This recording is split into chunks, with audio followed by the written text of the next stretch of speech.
Assalamu alaikum. Welcome back again.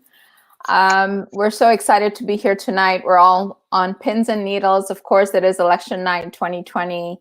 I have my partner here from JEDPAC, Mahammed Missouri, and this is a collaboration between Center for Global Muslim Life, Muslim Caucus, Education Collective, and JEDPAC. You know, if you've been watching us the last 5 nights, we have brought to you the different issues that impact our community. We started off the first night talking about poverty and the pandemic and the Muslim community's response and what those issues are going to look like for us beyond 2020 elections, right?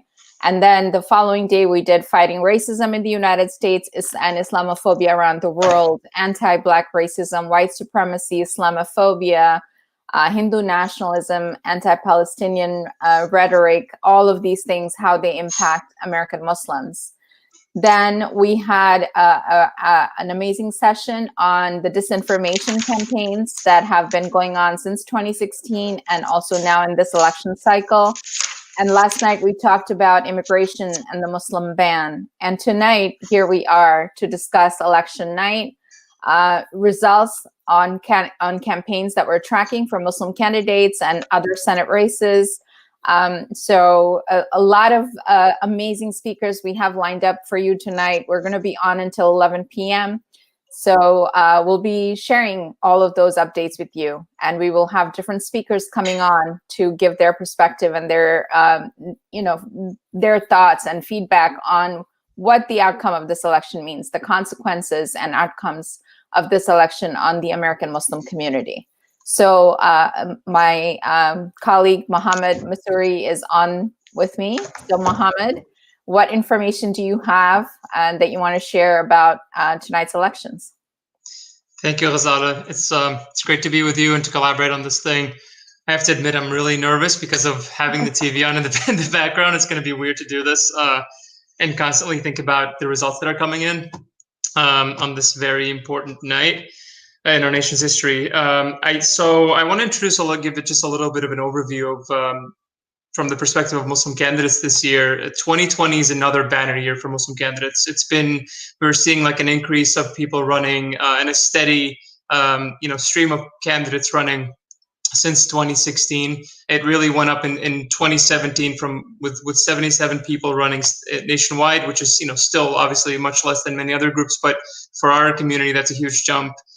This year we had over 120 candidates running nationwide, and today 72 of them, at least based on our count, are on general election ballots.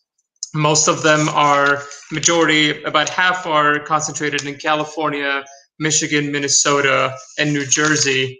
And I'm going to focus a little bit on, for our sake today, we're going to talk about Medina Wilson Anton, who's going to become, she looks like she's winning.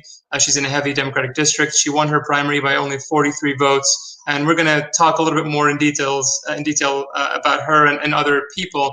But she's one of many who can make history tonight by becoming the first ever Muslim to represent our community in her legislature in Delaware. And then we've got Fatima Iqbal Zubair in California. She could become the first Muslim elected to the assembly in California and the state assembly. We've got Iman Joda, same thing there with the Colorado State House. All incredibly impressive community activists with a long history of public advocacy and like with some, they've been running just absolutely incredible campaigns, getting great endorsements, and it's just really impressive to see what's going on there. Another person who can make history tonight is Nina Ahmed, who could become the Pennsylvania Auditor General, and if she won today, she'd become the first. She wouldn't just be the first Muslim elected to statewide office in Pennsylvania. She'd also be the first woman of color to serve as a statewide executive in Pennsylvania's 233-year history. And then in Indiana, Fadi Kadura could become the first state senator who's Muslim in the Indiana state legislature. He's a Palestinian-American immigrant, and he's currently up by about 11 points with 40% in. Lastly, the last person we're going to probably be talking about tonight is Mike Siegel, who's running for Congress from the Texas 10th. Mike could become the first Muslim to represent Texas in Congress, and to join brother Andre Carson, who actually he's the first Muslim to have his race called tonight, called positively. He's won re-election from the Indiana 7th, and he would, Mike Siegel could join sisters Ilhan Omar and Rashida Tlaib and brother Andre Carson. So with that, I'm gonna toss it back up to Ghazala, who's gonna introduce our first guest of the night. Thank you, Mohammed. The first speaker we have tonight joining us is Samy Amkieh. Samy, I met Samy during the Bernie campaign in Iowa, and that was a lot of fun during the Iowa caucuses. He is a Bernie 2020 political coordinator. He's also the co-founder of DSA Muslim Caucus. And Samy, we're so happy and glad that you could join us this evening. I know you are so busy with all the work that you're doing on the ground. He's a grassroots activist. So welcome to our forum, and you share with us your thoughts as a millennial. What are your thoughts? What are you thinking about this election, the outcomes, and what's going to happen? Yeah, assalamu alaikum. Thank you so much for that awesome introduction. Yeah, so I first got involved with political organizing last year when I got involved with the Sunrise Movement here locally. And ever since I joined the Bernie campaign, I wasn't a political coordinator, unfortunately. I was a field organizer in Iowa, and then I did purely Muslim constituency organizing in Las Vegas in Nevada. And then after that, I did both of those things in Michigan. And I learned so much about sort of what Muslim American political engagement has meant historically from working on the Bernie campaign. In Iowa, we had those satellite caucuses during the primaries that had, the Muslim satellite caucuses by and large went for Bernie by a huge margin. And we saw sort of the power that like issue-based advocacy has in our community specifically, because we weren't telling people like, oh, Bernie's great, he's going to reverse the Muslim ban, and that's it. Like, it wasn't that. Our message was like, it was holistic, and it, actually fought for people's basic human needs and dignity. So that was my sort of one of my biggest takeaways from that. And you saw that play out in Nevada, where there was a landslide primary win for Bernie. And in Nevada, it was actually really interesting. This is sort of a little known thing. It blew up on Twitter, but sort of disappeared. The billionaire, Tom Steyer. Tom Steyer's daughter was at one of the Nevada caucus sites in the casinos. And little did many people know that many of the casino drivers, taxi cab drivers on the Strip in Vegas are actually Muslim. A lot of them, working class Muslim community is huge. I think it's 20,000 strong in Las Vegas. And our Muslim constituency team worked in the same office as the Strip caucus folks. And I don't remember when it was, but at some point, folks realized that there were so many Muslims who were cab drivers on the Strip that we needed to start trying to get them to go to the special Strip caucuses and share their stories and try to flip those rooms. And in one caucus site, I don't remember which one it was. Maybe it was the Bellagio. I don't remember. SubhanAllah. I don't really never visited the casinos, alhamdulillah. But at one of those sites, Tom Steyer's daughter gave a caucus speech, because every candidate gets to speak. Their supporters get to speak. And for some reason, his daughter was in this caucus site. She was giving a speech, and it was rousing, and people were going to their side, whatever. And then immediately after, a Sudani brother goes up and gives a speech about why he's voting for Bernie. Not because he's obsessed with Bernie as a person, this old guy from Vermont. No, it was because the platform we had was something that would fundamentally like reshape his life, and the policies were things that he needed. They weren't just like a casual like maybe I need these things. No, it was like a necessity.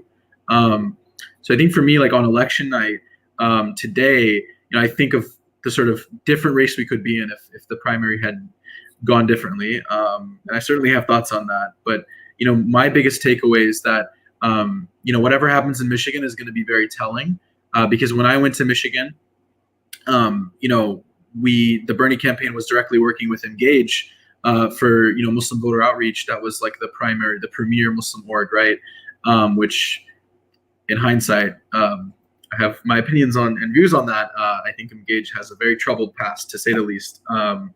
But Engage and the Bernie campaign more broadly had absolutely like zero contacts or connections with many of the Black masjids in Detroit, as one example, as an anecdote.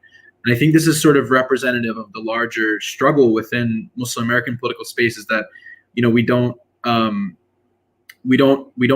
effectively, or in some cases at all, reach out to a lot of communities within the Muslim American political space, such as the Black Muslim community, a lot of former NOI Muslims who never are invited to these events, or never, put into the organizing spaces, into electoral work, for example.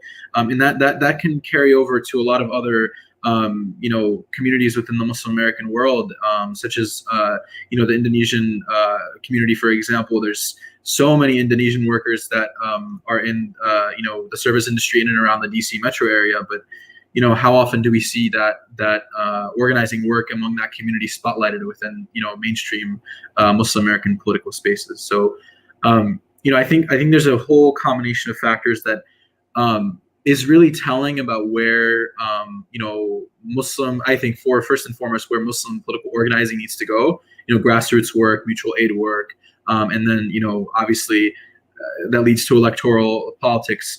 But I think that the fact that 50%, almost 50%, I think, of the Muslim community in the U.S. is Black, and historically until today, mainstream American Muslim politics has largely excluded Black Muslims.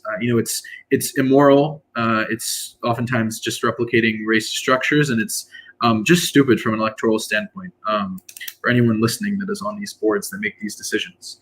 And I think, like, bringing it back to what we're looking at tonight, I mean, I was just phone banking for Fatima Iqbal Zubair in California.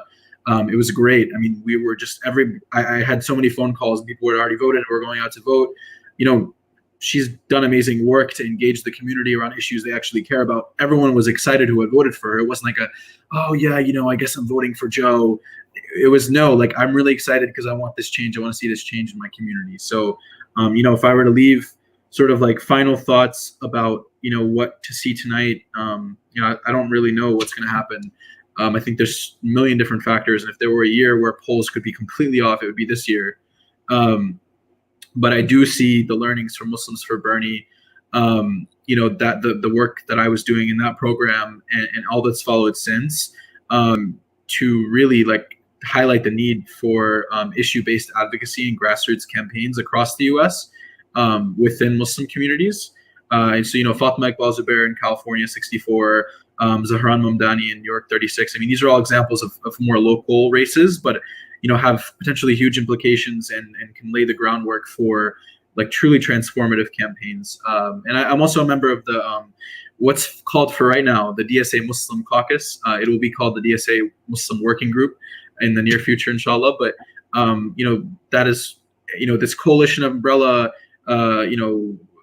progressive Muslim American politics space is growing, and in addition to Muslim Caucus and other organizations, the DSA is also, we're trying to hold space for Muslim American organizing on the left in this country. So, inshallah, inshallah, that Muslims for Bernie showed a lot of the sort of like exposed a lot of the really amazing things that could happen when Muslims are engaged in politics in a way that is wholly beneficial. But it also exposed a lot of the ways which like the sort of traditional Muslim American political engagement really just leaves out huge swaths of Muslims across the country.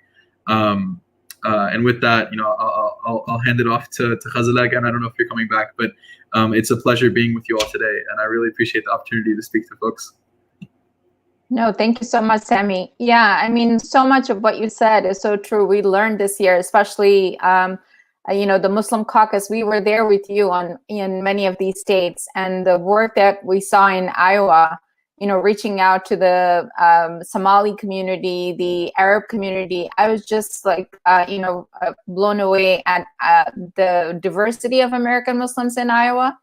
And also how many of those people came out to vote for the first time in the Iowa caucuses, right?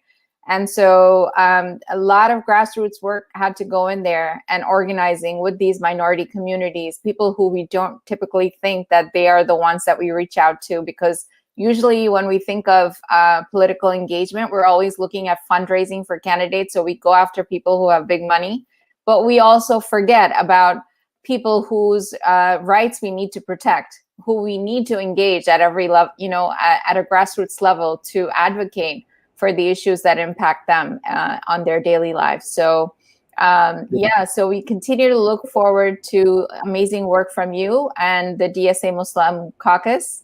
Thank you for joining us tonight. And with that, I'll bring back Mohammed, who's going to join us. Yeah, there he is. Assalamu alaikum. Welcome back. Oh, it looks like I was muted. Sorry.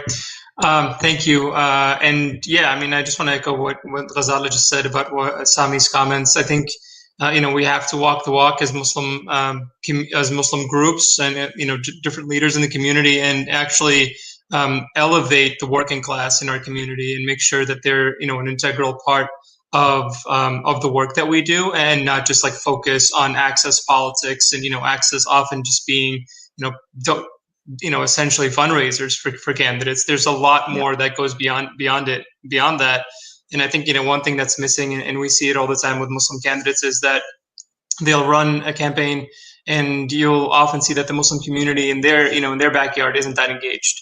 And it's because like that work hasn't been done, versus like then there are other states where that work has been done. Minnesota is probably the best state to look at as far as like setting an example for everyone, a blueprint of how the Muslim community there is really like, they've created a foundation from the ground up, rather than focusing on, access politics. So I think that's super impressive. And I think, with that, I want to introduce our next guest, who is one of the most impressive Muslim political operatives currently, Rasha Mubarak, who is just doing incredible work on that specific front. And yeah, just like a huge fan of your work, Rasha. So please tell us a little bit about your all the success that you've had this year, and like, explain to people why that success is grounded in, that kind of grassroots community activism. Hey, salam alaikum, y'all. Woo! It feels good to be in community with you all. It really does, just because I think this whole electoral experience has been a pretty intense one for our communities. So I just want to say Jazakallah khair for having me and for the beautiful introduction. Ghazala, it's always good to be reunited with my former colleague on so many different aspects. But absolutely. So I am the president of Unbought Power, which is a concept after 2018 elections in Florida, where they ran progressive races where the community was left behind, that being the Palestinian community. And I realized that this work is so imperative, not just in the electoral process, but also on a grassroots organizing level. So I wanted to be able to continue to do this work without forfeiting my values as a Palestinian Muslim, a woman of color that seeks to achieve a freer world that's more equitable for all people. So the way it works is being able to, whether it's an advocacy group, a civil rights group, a Black and Brown liberation group, an immigration group, or a candidate that sees eye to eye, like Congressman Rashida Tlaib, who's been a client. So understanding that all levels are so essential. So from grassroots organizing to policy pushing to making sure that we are electing folks who not just look like us, but understand the issues that impact our families, our communities, our neighbors, and not leaving one person behind, because one person left behind is far too many people. So being able to inject this progressive movement into all of these spaces, because we understand that this electoral process, the system, these racist and oppressive systems, were never meant to set us free.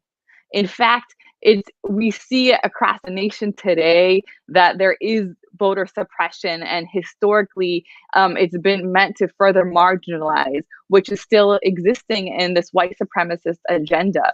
So understanding that the electoral process is one element, and then there's protests and demonstrations and grassroots organizing and pushing policy, and of course electing those who share the same values. So making sure that we understand that this equation is essential and not leaving one component behind. So a lot of folks are like, too many protests or too many people focus on politics, but not understanding that every piece fits. And how do we balance that? I think just as the Muslim community trying to survive or keep their head above the water, so many times when we think about policy, it's so violent, right? So when we're talking about a state like Florida, we're talking about on both sides of the aisle, an anti-Semitism bill was passed that equates the criticism of Israel with anti-Semitism, which is dangerous. It passed unanimously. So thinking about just how we're showing up for each other unapologetically on bot, but also how we're showing up for others, and just ensuring that, we can't continue to be in this photo op mentality as a community, but understanding that these people are not only taking our votes, they're taking our donations, but they're not taking our voice to Tallahassee or DC or Congress, right? So getting our community, so a part of Unbought Power is also training. So getting our community to understand the accountability aspect of it, and how do we hold these elected officials accountable? Because no matter if we were a part of their campaign or supported their campaign or voted for them, they still work to serve our communities. So we have to hold them accountable. And how do we do that? And how do we continue to push them to further understand the left and to further understand all of our issues? And we have to start to draw a line in the sand, right? You're either for freedom and equality and justice for all, or you're not. So when does the community stop picking the cleaner, dirty shirt? Because what we're seeing is that it's not working for us. It's not working for vulnerable communities. So how do we build collective power? And the only way to build collective power is to make sure that we are drawing a line in the sand together and saying, we are not okay. We're not going to accept these, anti-BDS legislations or anti-immigrant or whatever it is, and being able to hold our power, step into our power, and really reclaim that. And I think once we're able to do that on all levels, then that's when we can begin to truly build collective power within the Muslim community.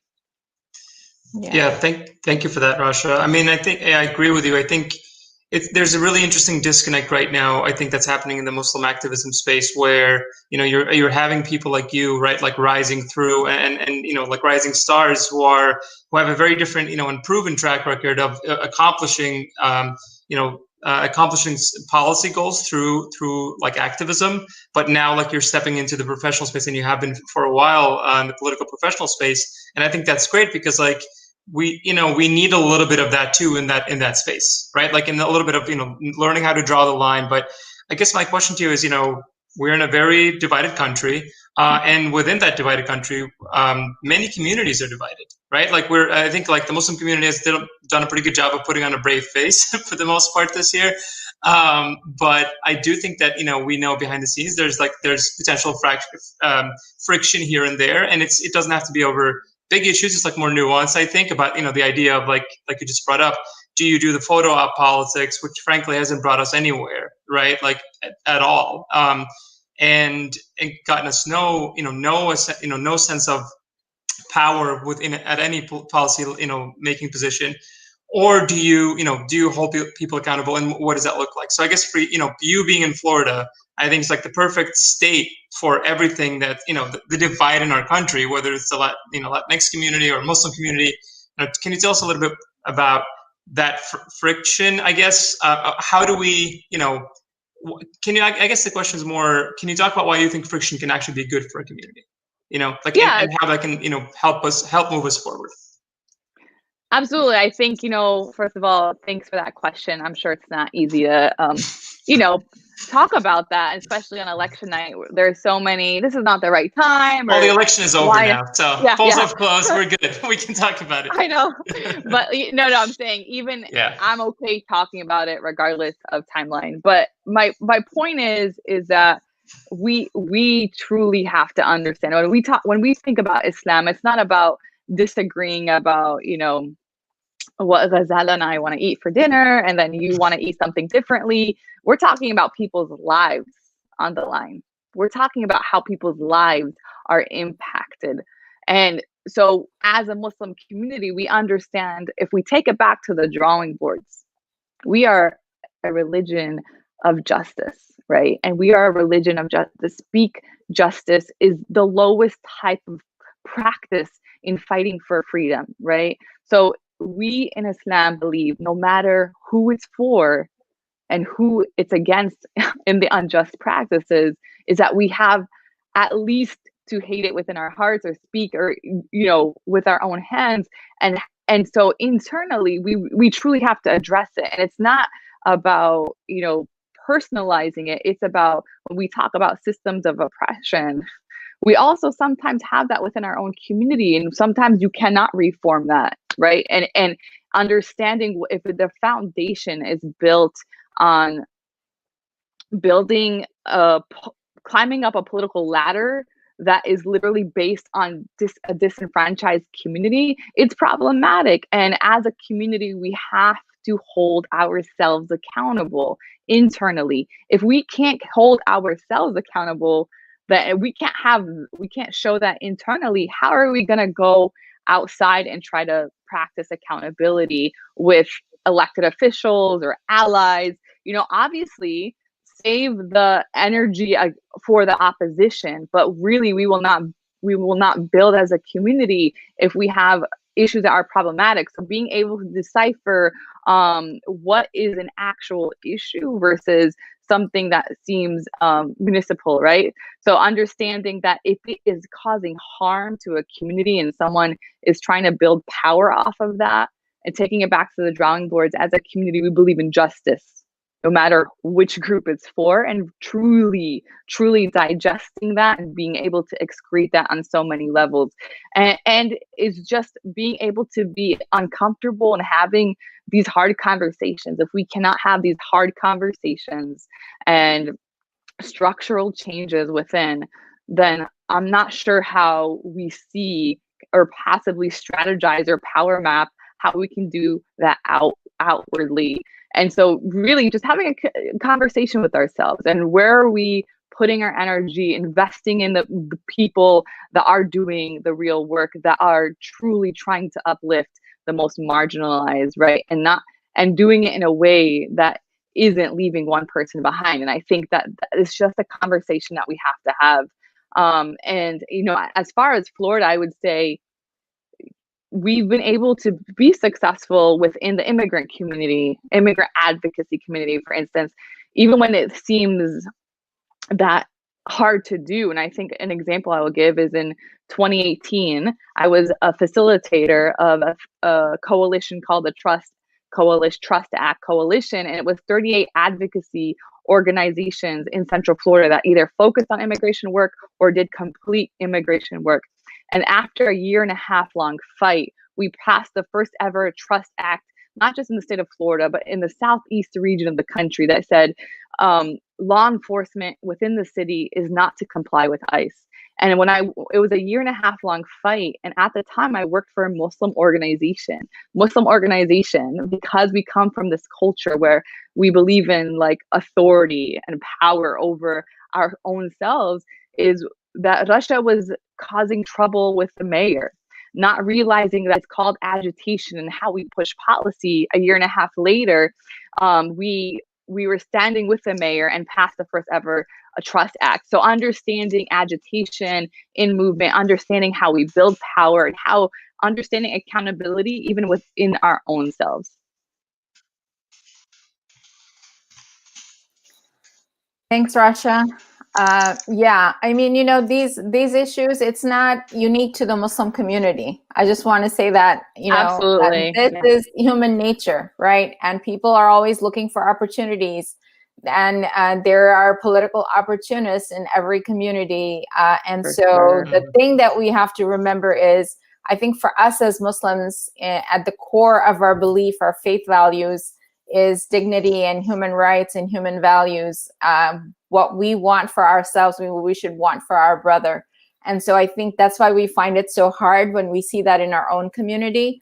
But I think education is the key. A lot of work has to go in at the grassroots level to teach to teach voters that, November 3rd is not the end of it all. Tonight, we want them voted. It's not the end of it all, right? Our work is just beginning. And so we have to teach them to exercise their agency and not to give that power up to another organization and think that that organization is going to take care of everything. No, it is up to us as individuals. That's why we say our voices, our vote, every voice matters. And that's where our work begins. So inshallah, we look forward to starting that grassroots work. After this election is over in Russia, we will be collaborating with you, inshallah. The work continues, and I pray that y'all are safe and don't let anyone break your spirit, not even this process. We knew that this is not going to liberate us, and protect your peace. Salaam alaikum, y'all. Thank you so much. Thank you. Assalamu alaikum, Zahra. It's wonderful to see you. Like my son, I want to keep Rasha on here and yell at her about what Florida is doing to us. I was trying to leave. Why? So you can watch the doom that you're bringing? Like, I don't understand. I'm on a WhatsApp group now where we're talking about allowing Florida to secede from the union. It's either that or California has to vote. Like this, you know what, sis? Isn't happening. FDP has, and Ghazala knows this, FDP is so problematic. I mean, they removed me from a GOTV event for the only Muslim event, and it was canceled because they didn't want a Palestinian person. You're saying FDP. We're not. I thought you were saying FTP, and I was like, no, I don't think we're supposed to say that on a Muslim webinar. No, FDP, Florida Democratic Party. Yeah. But anyways, I want to be protective of your all's time, so I appreciate you. All right. Thank you, Rasha. So Zahra, welcome back again. Yes, Florida is a hot mess. I'm from Florida. I've lived in Florida for 30 years. Luckily, now I'm in California right now. But I'm like, I can't believe these early speculations and results we're seeing from Florida. It's like Florida never ceases to amaze me. So I'm never surprised. I mean, at least you're from there. The rest of us are sitting here being like, what is going on east of California's borders? Like all of we're just like, okay, look, we get it. We've got to work out some down ballot issues, but we're not trying to elect a fascist. And the rest of America is like, okay, we're going to keep you on your toes, on the edge of your seats. Yeah. It's going to be a long night and probably a long few days. And so it is what it is. Sorry, I just started talking. I don't even. No. Go right ahead. I prefer that. Fine. Yeah, it's good. Well, I mean, you bring up an interesting point, right? East of California. So California is there's work being done. I mean, granted, from like a Muslim elected official perspective, we were just like in the intro talking about how Fatima Iqbal Zubair could be the first ever. So like considering how many Muslims live in California, that's not great, but I do know that in terms of like Muslim organizations, that work is being done. The work on the ground is being done to some degree. Other groups are doing good work. And, even though Gavin Newsom is not perfect, progressive policies are being, passed compared to other states. So what is it that makes California unique in your opinion and the work that's being done where you're pushing your legislature that does have a lot of, more traditional candidates? And elected officials, what is it about that you can tell us that maybe we can try to do?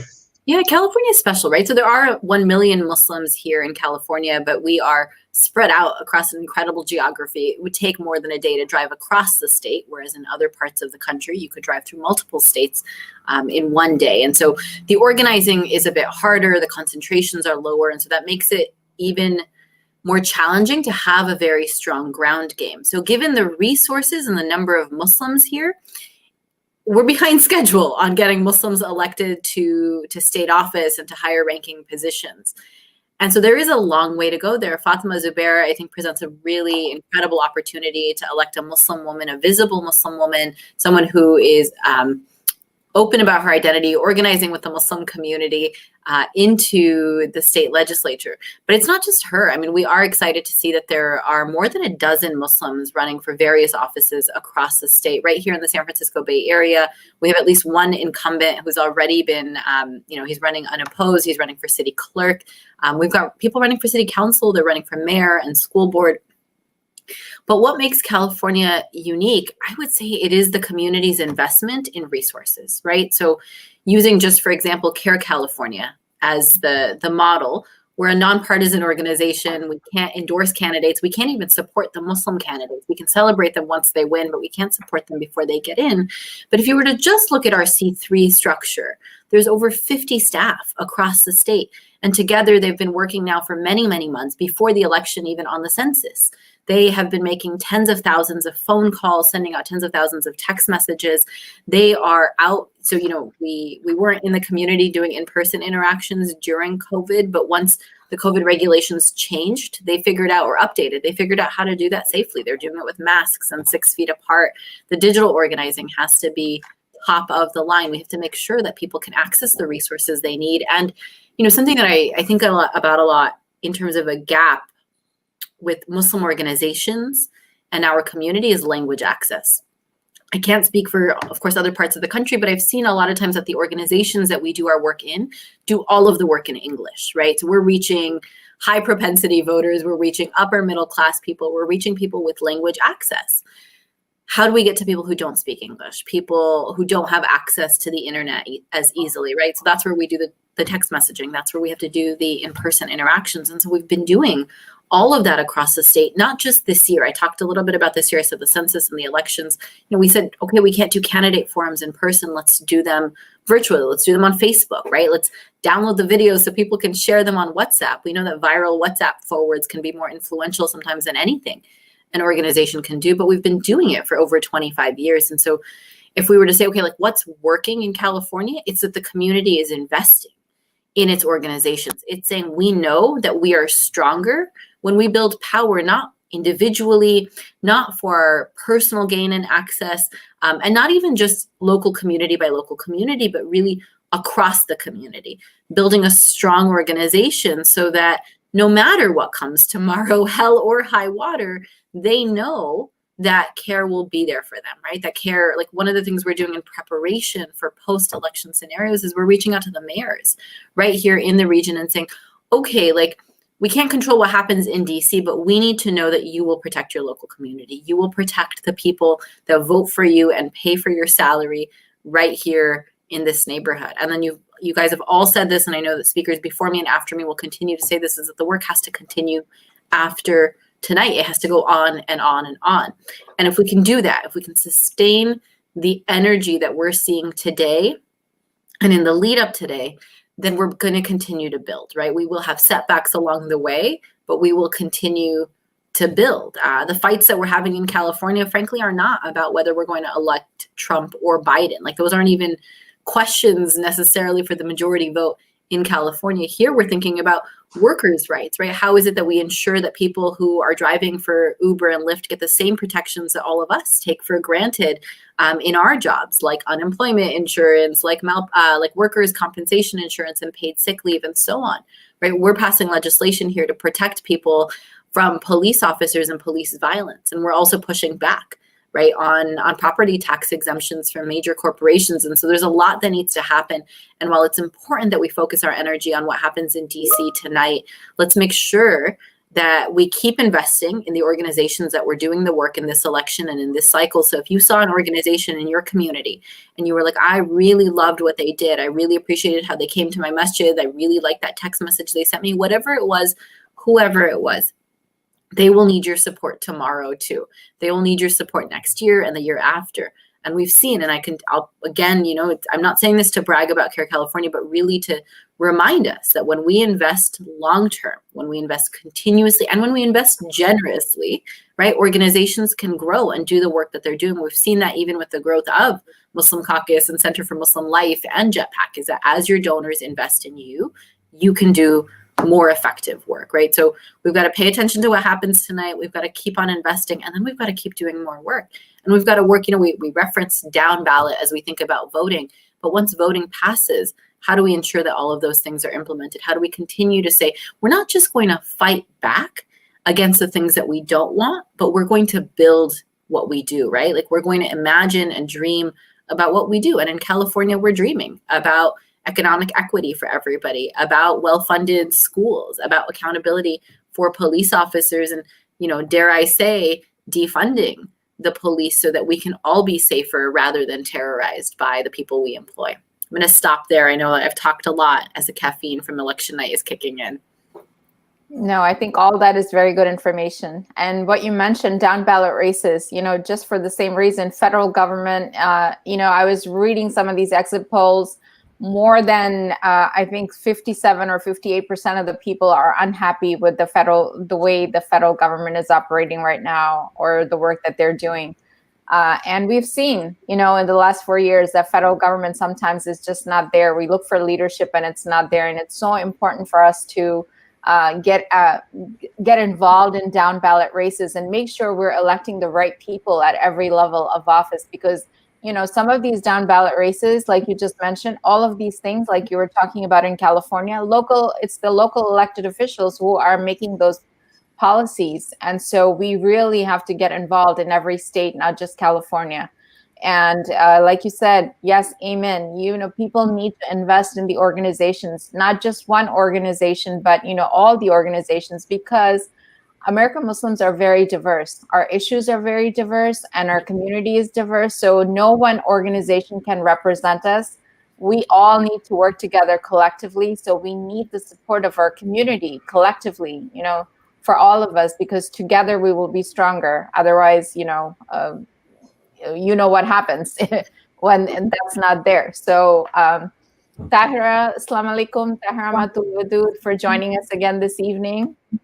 Thank you. Wa alaikum salam, Ghazala. Wa alaikum salam, Zahra. Good to see you both. It's great to see you. Welcome to the conversation. What is happening in your neck of the woods, or in your district or your state? Yeah, so I'm in Massachusetts, which is solidly blue, and we're always going to be solidly blue, but we do have a Republican governor.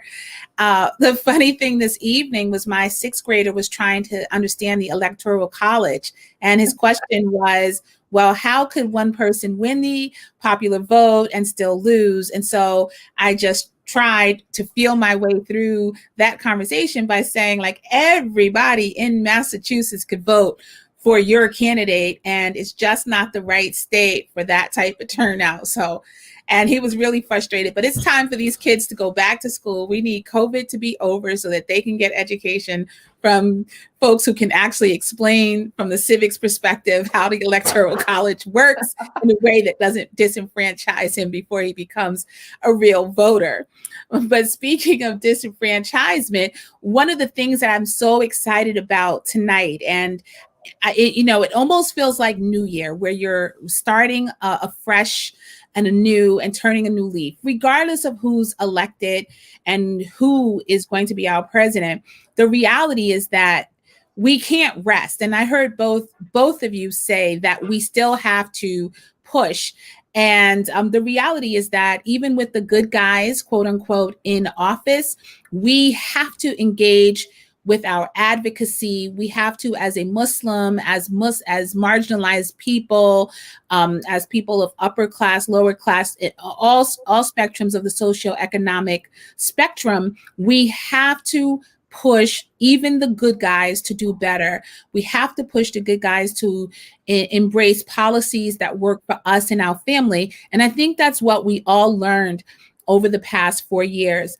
My daughter is a college student, and she said she was speaking to, virtually, of course, because they're all home, but she was speaking to a classmate who was a Trump supporter, young, a Trump supporter in 2016, who didn't outright say that he regrets that vote, but now feels this real sense of urgency and says that it was a decision that he will not make again. He's going to vote for Biden, and he's really sounding the alarm. So you're noticing that people have a strong sense of not only urgency, but responsibility and accountability for their vote. My voting place, for the first time ever, ran out of stickers when we went to vote.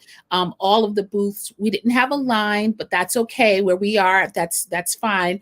But all of the booths were full. That was a good sign to me.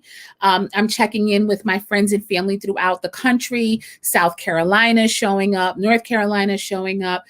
Spent some time talking with my sisters in Philadelphia and just hearing the burden that they feel to deliver that state, because of course, with it being a swing state, all eyes are on them. And I'm deeply concerned and keeping space in my heart and in my mind for those swing states and the pockets within those that house predominantly African-American or Black or marginalized voting blocks, and really recognizing that the voter suppression efforts are real, they're systemic, they're hard to overcome.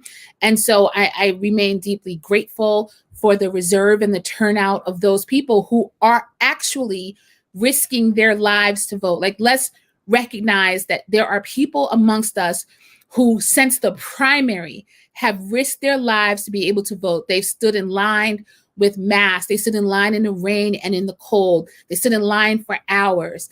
And so we need to recognize that these are individuals who more than likely are voting a Democratic ticket for a party that I wonder, do we love them? Let's have that conversation. Do we love these people, these African Americans? Do we love these Muslims? And how do we, as a party? The party needs to show gratitude by not just platitudes, but by actually making sure that African Americans, that Muslims, and that marginalized people have real seats at the table and can help control the platform. That when African Americans are running in races, that we're not ignoring them because they're just not the right color. We need to make sure that the Democratic Party is centering them and supporting them. And the same thing with Muslims. Where are our values? Where is our value system? The Democratic Party needs to recognize and applaud and reward those candidates. And similarly, assuming and hopefully Biden gets into office, I would expect that he would continue, just like during the campaign, that he would continue to engage and center, bring Muslims in to the decision-making process.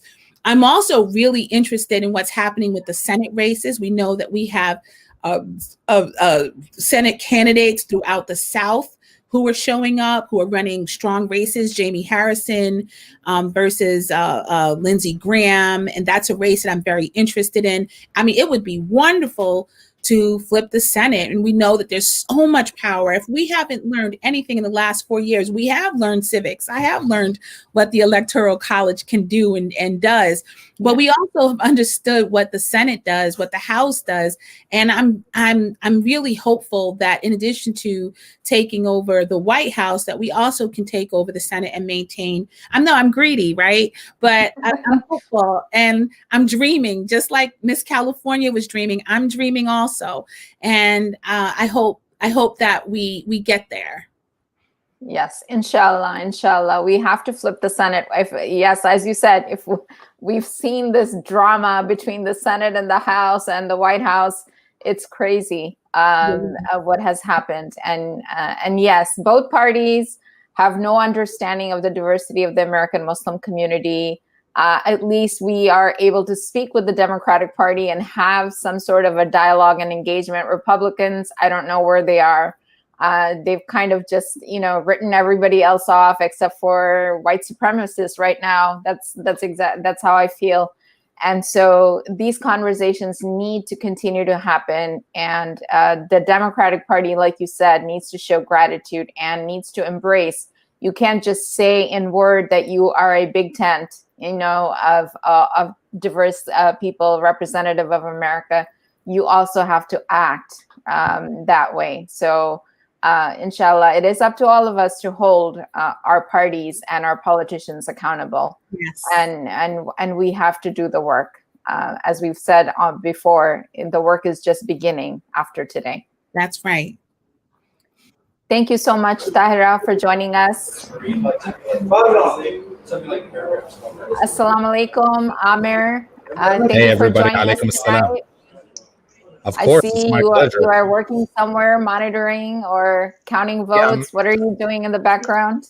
Well, I'm joining you straight from Dearborn, Michigan, the Arab American capital. I'm here at a hookah cafe called Mango, right in the heart of East Dearborn, and we are following all the returns closely. It looks like Trump is up in Michigan so far. It looks like they've counted some of the early votes and some of the election day votes. I don't know, but it looked like it's going to be a crazy night. But I don't think we're going to know who won tonight, because there's going to be like 50 lawsuits filed tomorrow by the Republican Party and by everybody else. So I think this is going to make Florida look like Disneyland, frankly, when everything is all said and done. So we'll see. You know, I mean, I know a lot of the Arab American and the Muslim American community voted for Biden, more than what we think voted for Trump.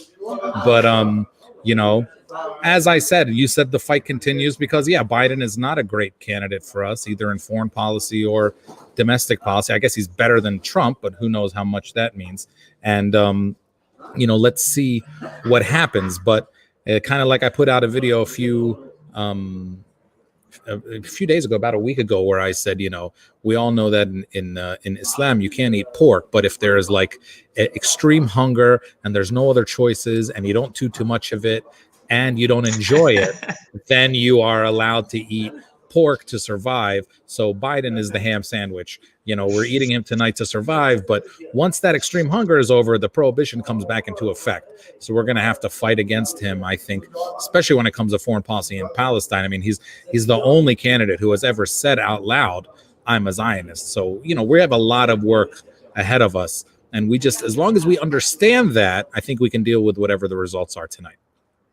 Yeah, and you know, as an Indian Muslim, born in India, raised here in the United States, for me, every time I see an email from Amit Jani, I am so disturbed by that fact that a person who is openly a Hindu nationalist, part of the Hindu nationalist movement, who has started a chapter here, who supports Modi, his family works support on his campaign, that Biden continues to keep him as an employee and has disregarded the, you know, the calls for him to terminate his employment.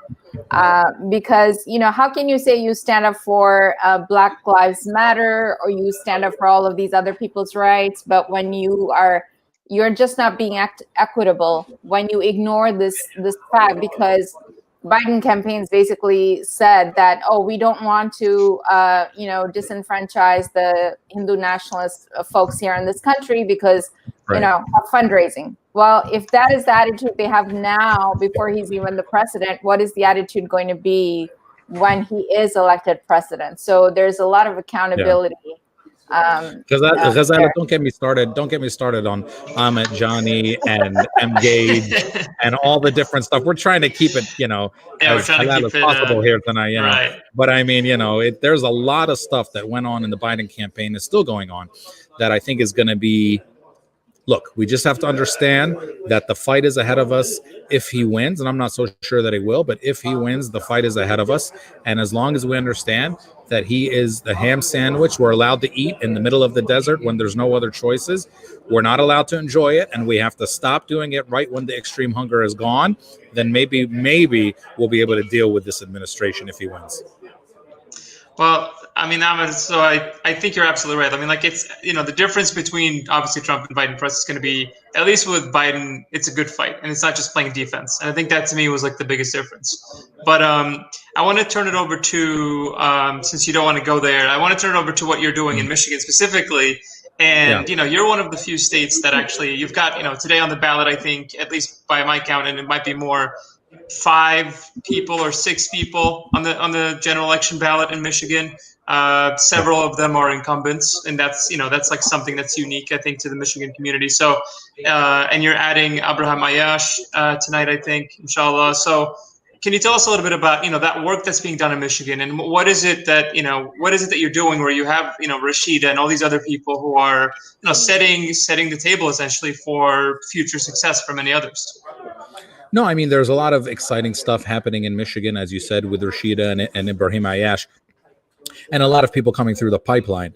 We have Abdul Sayed out here as well, and we just have to make sure, even with those candidates, that we keep pushing them. I mean, it's important to have candidates from our community in elected office, but then, and this might be a sad reality for them, but then that means they have a larger responsibility to really be our representatives and really say the things we want them to say and do the things we need them to do, so that our principles are never compromised at the highest levels of government.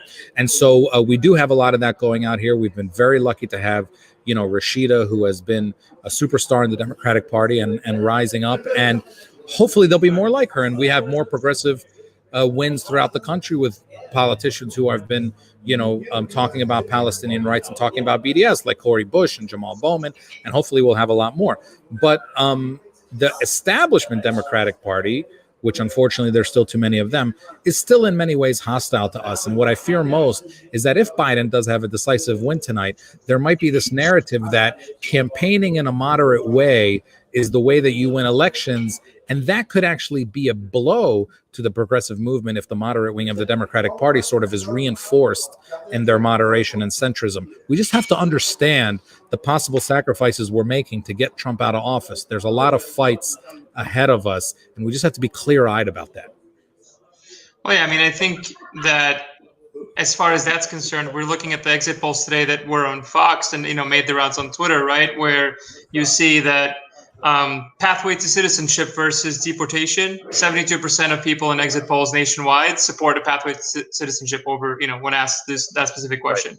You've got gun laws. Should they be more strict? 55% say yes. Less strict, only 12%, right? So I think as far as issues are concerned, the polls are very clear. And I think where people stand, it's very clear. And I just think that politicians are going to be the last ones to actually kind of basically see, the writing on the wall. But yeah, thank you for joining us, Amer, and for giving you that perspective. It's a pleasure. And thanks for everything you guys are doing for our communities. And don't forget, he's still a ham sandwich. I'll talk to you later. Thank you, Amer. Bye. Thank you. Ghazala, who do we have next? Oh, look at that! Oh, you missed Abbas. You missed your best friend by just a few seconds. Come on, guys! You guys should have had me on. I would have loved to say hi to him. If you logged down beforehand, you should have just logged down beforehand. He wasn't. Him and I haven't sat down for hookah for quite a long time. I think. Hookah and a ham sandwich. Yeah. Next, we could have had a ham sandwich tonight. We could have had a ham sandwich tonight together. How you guys doing? Salaam alaikum. How's everybody? Ghazala, Salaam. How are you? Walaikum salam. How are you? It's really good to see you. Well. Thank you guys so much for putting this together and for all the work that the caucus has done throughout the year. Mashallah. And Mohammed, of course, we're in touch, so it's great to see you again and all the work that Jetpack has been doing. So, thank you, Abbas. Before we get into politics and your perspective on Georgia and all that stuff, because Georgia is a fun little state too from a voter suppression perspective. And all that, all that stuff. Tell us a little bit about the coffee business, if you have a couple of minutes. Oh yeah, how's that going?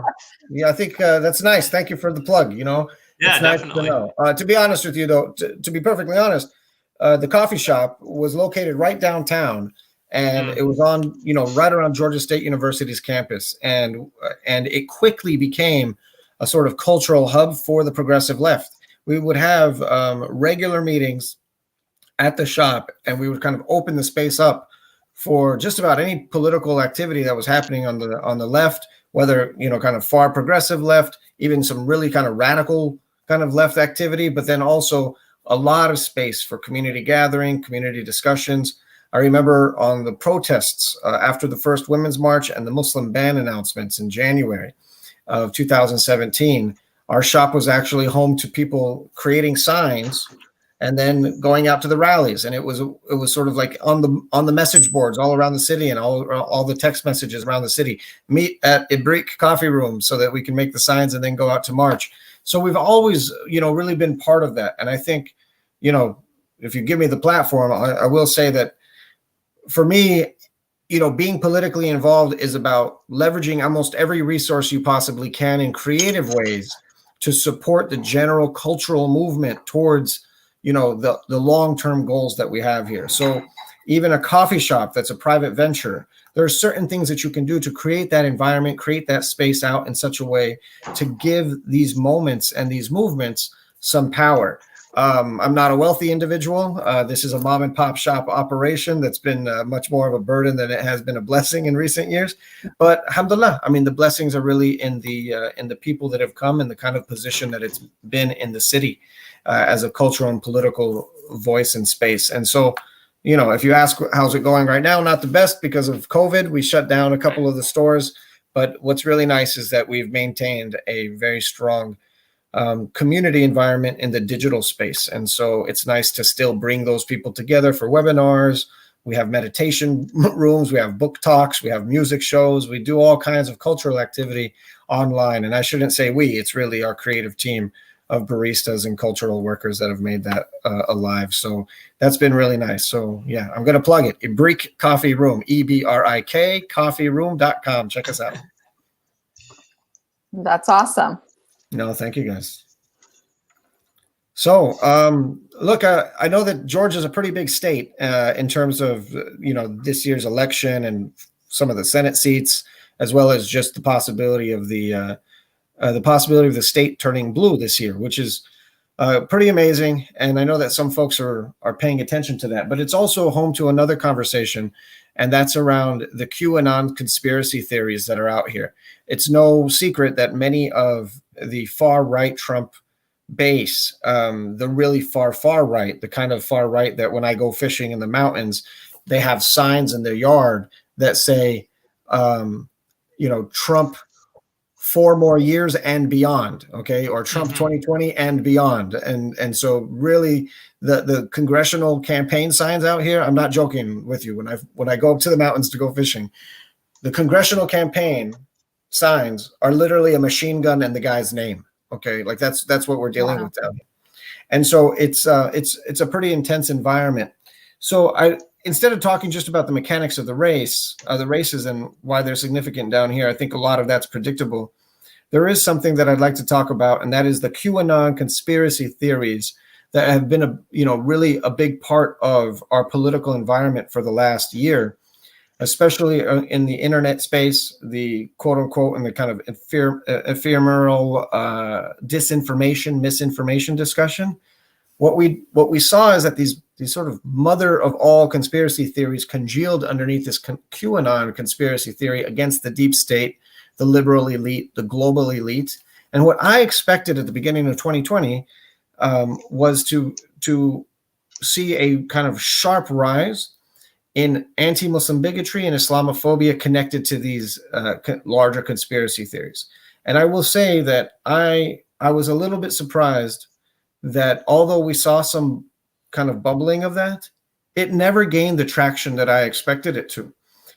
We can even see in the last week, even with what's happening in France, Islamophobia and anti-Muslim bigotry, I'm going to put myself out there, I feel like it's sort of run its course in American politics over the last decade. I don't know how you all feel about that, but I feel like if there was a time that it would have been operative, it would have been operative in this election. It surely was operative in the last election and the one before that and the one before that and every midterm going all the way back to about 2010 or so. However, I was surprised to see that most of those conspiracy theories did not actually make sort of mainstream news. And I will say that a major part of that is the turn towards embracing diversity and genuine diversity within the left and the center, even the center left, and people embracing sort of Muslim issues and Muslim causes. And so we've sort of entered the American political mainstream in ways that in some way outmatch our own numbers and our own contributions. And I think that has put a kind of permanent pushback on this nonsense that is normally out there in the media. So I just wanted to start off, and I know that you have some other speakers lined up and whatnot, but I wanted to put that out there and see if you all felt the same way. Yeah, I mean, if I agree with you. I mean, I think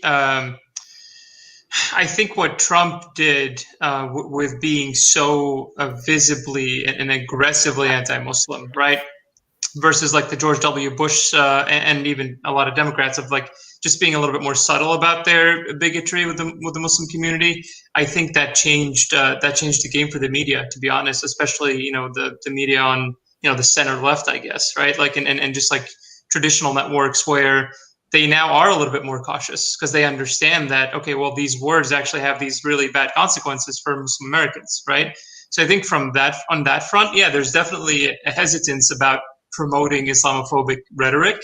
And I think having now that not be halal within the Democratic Party is a big victory, because now like one of the parties that's no longer acceptable, whereas both parties used to traffic in that for a very long time, right? Yeah, absolutely. So no, that change is definitely there, and I agree with you. And yeah, I mean, I think I'm kind of curious. I want to hear Ghazala's thoughts on this as well, and then afterwards, Abbas, if you can just like maybe there are a lot of people who don't really know what QAnon actually is and what the conspiracy theories are. I think like we hear about it and we know it's a deep state thing, but what does that really mean? So like after we hear from Ghazala kind of what she thinks and about what you just said, if you can just tell us a little bit briefly about some of the wildest conspiracy theories out there, because it's pretty wild stuff. So yeah, sure thing.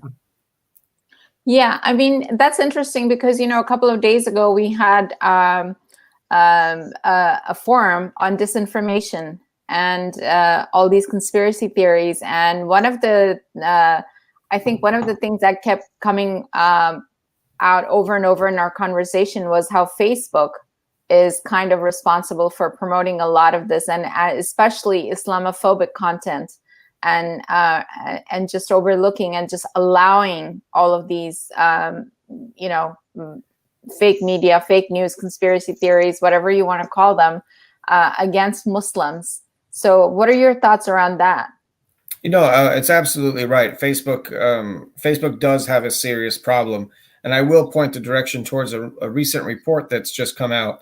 I forget the title of it, but it's a co-sponsored report by the Global Alliance, I believe, the Global Alliance, Global Project Against Hate and Extremism. Global Project Against Hate and Extremism has just put out a new report alongside Muslim advocates that really maps out Facebook's complicity, if not outright sort of what we would call it culpable negligence when it comes to promoting Islamophobia and anti-Muslim bigotry. So yes, Facebook does have a lot to answer for. And there are some serious problems, but I will say that platform moderation and platform sort of anti-hate moderating in online digital spaces is probably one of the most difficult advocacy issues and policy issues to tackle globally. I'm involved with the New Zealand government's Christchurch call that brings together corporations and governments and civil society actors to talk about how to manage this. And I have to tell you that it's a truly, truly complex space. And so Facebook, I know, they've done quite a bit, but they've gone about as far as I think they can. And they're going to need to be pushed in a lot of different directions. And the answer has to come from us. It has to be a whole lot more than a few reports here or there. We're going to have some of our own private sector tech whizzes to get involved on moderation systems and early warning flagging systems for certain kinds of content that are out there. The answer isn't simply whack-a-mole here or there, but we have to help provide the solutions. We can't expect government or Facebook themselves to do this kind of work. Yeah. So Mohammed, to your point about the QAnon conspiracy theory, what's the wildest one out there? Give me like the two wildest theories on QAnon in QAnon world. I'll say that the really insidious one that's out there that's actually dangerous, is that in the QAnon space, in the QAnon universe, And when I say that universe, I mean all social media platforms. There's even kind of like a QAnon corner of TikTok that you can follow. And it's a quite kind of interesting space to be involved in. But what you do is you find one rumor that I have to say is quite insidious, and that is around pedophilia. Okay, around pedophilia, and this actually suggests that global elites that are represented somehow by the international, by Democratic Party officials, by Democratic elites like Hillary Clinton, Barack Obama, Joe Biden, obviously, but before that it was John Kerry, and that they are part of a kind of international secret society that engages in sex trafficking of children.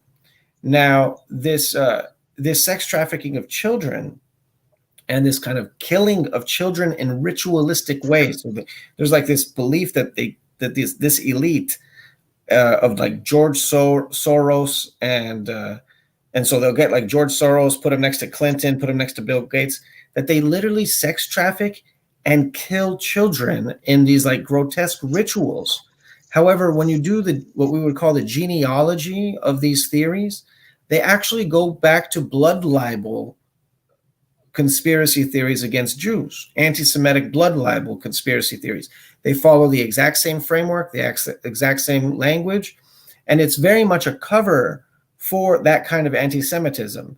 I don't know if you all have ever heard of this sort of radical idea that lizards rule the world. I don't know if you've ever heard this, right? Well, that's actually just a cover for saying that there's a Jewish elite that covers the world and that crowds the world. And so this is actually part of that. And it's such an outlandish claim. However, it feeds onto that original map, and then it gets circulated into things that are, quite, problematic and mundane. So, for example, Atlanta is a center of sex trafficking. Like there's a lot of sex trafficking that goes on, but we're dealing with pretty petty and routine, criminal activity down here. And it's not kind of global conspiracy related to, rituals with Bill Gates and things like that. And so if they bust up a sex trafficking ring of pimps and drug dealers, well, then all of a sudden that gets translated as part of this theory, right? And if you remember, years ago, there was this issue of Pizzagate in Washington, D.C., where they thought that there was a pizza parlor where actually in the basement you would go and you would find this stuff. They connect that then to Epstein and all this other stuff. So to me, this is one of the most insidious things that's out there. And it's really just a very deep, deep white supremacist, anti-Semitic type of trope. But just know that the way that it hits us is that we are part then of a global Jewish conspiracy theory. So when OSF, George Soros's fund, Open Societies Foundation, is helping us get out the vote and helping empower American Muslim and Asian communities and whatnot to work against fascism here and elsewhere, that's part of the conspiracy theory, and that's how we fit into it, right? So it's interesting that took center stage, and the threat of Islamic terrorism and sort of Muslim conspiracy theories was just kind of like a ripple effect in the wake of that larger conspiracy theory. Listen, I know that we have to go, but if there's about 60 seconds left, I'd love to just say a few more words if it's okay. Sure. Sure, go ahead. I don't want to take up more of my time. I will say that being down here in Georgia, and for somebody who has spent the better part of his time in parts of rural Georgia explaining complex phenomena like political Islam or conflicts in the Middle East to these audiences in conservative churches, for somebody who's been doing that for years and years, I will have to say that one of the things that I would really implore our community to do, and anybody involved in our side of the politics, no matter how progressive and left-leaning our politics are, is that we have to make space for some kind of conversation with people on other sides of the political spectrum. There's a saying that goes, don't wrestle with a pig because you'll get muddy, no matter how you wrestle with that pig. And as we fight these monsters on the right, wherever they are, or right, up, down, however they are, I wouldn't even give them credibility to be called conservatives. We have to make sure that we don't fall into the same traps and patterns of vilifying and negating some of these people on other sides of the spectrum. We truly are at a brink in our country. The threat of violence is not a threat anymore. It's a reality. And I will say that unlike my my ham sandwich eating friend of mine before here, I do believe that the politics of moderation are incumbent upon us now in strategic ways and important ways that we need to be able to find those bridges. Not all conservatives, the overwhelming majority of conservatives are not fascists. They're not.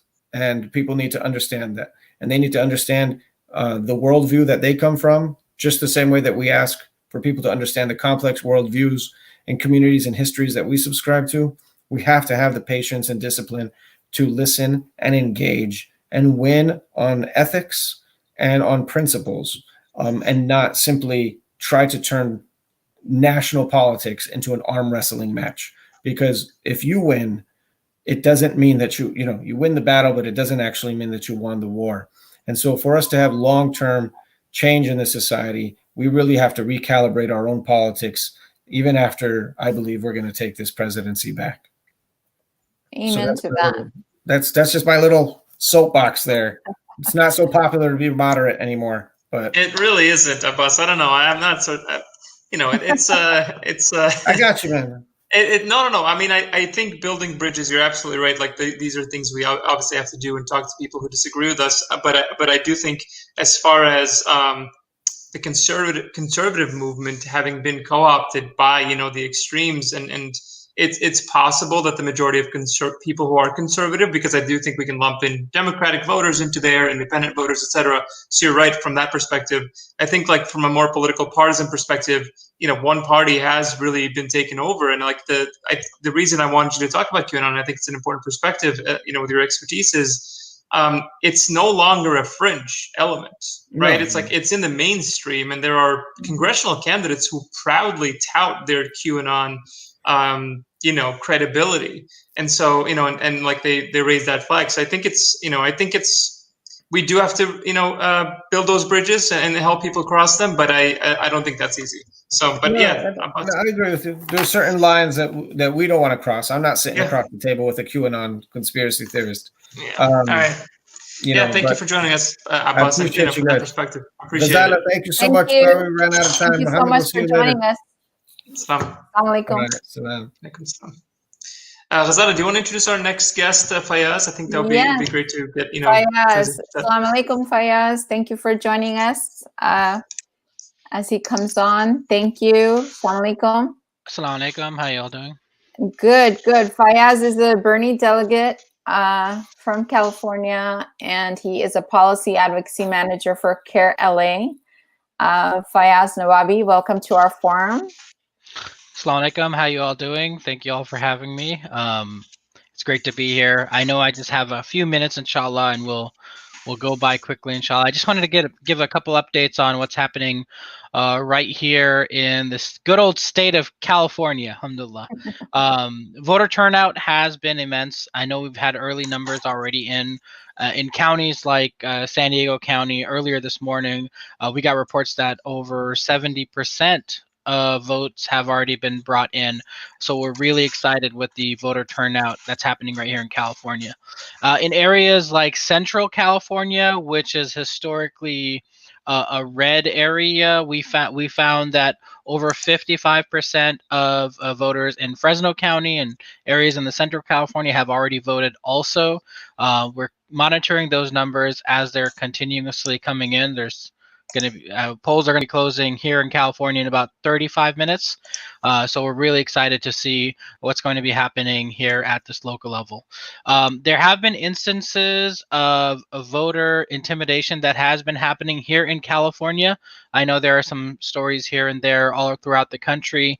One such instance happened over the weekend where Trump supporters, they blocked a freeway in Temecula, which is a very red area in California.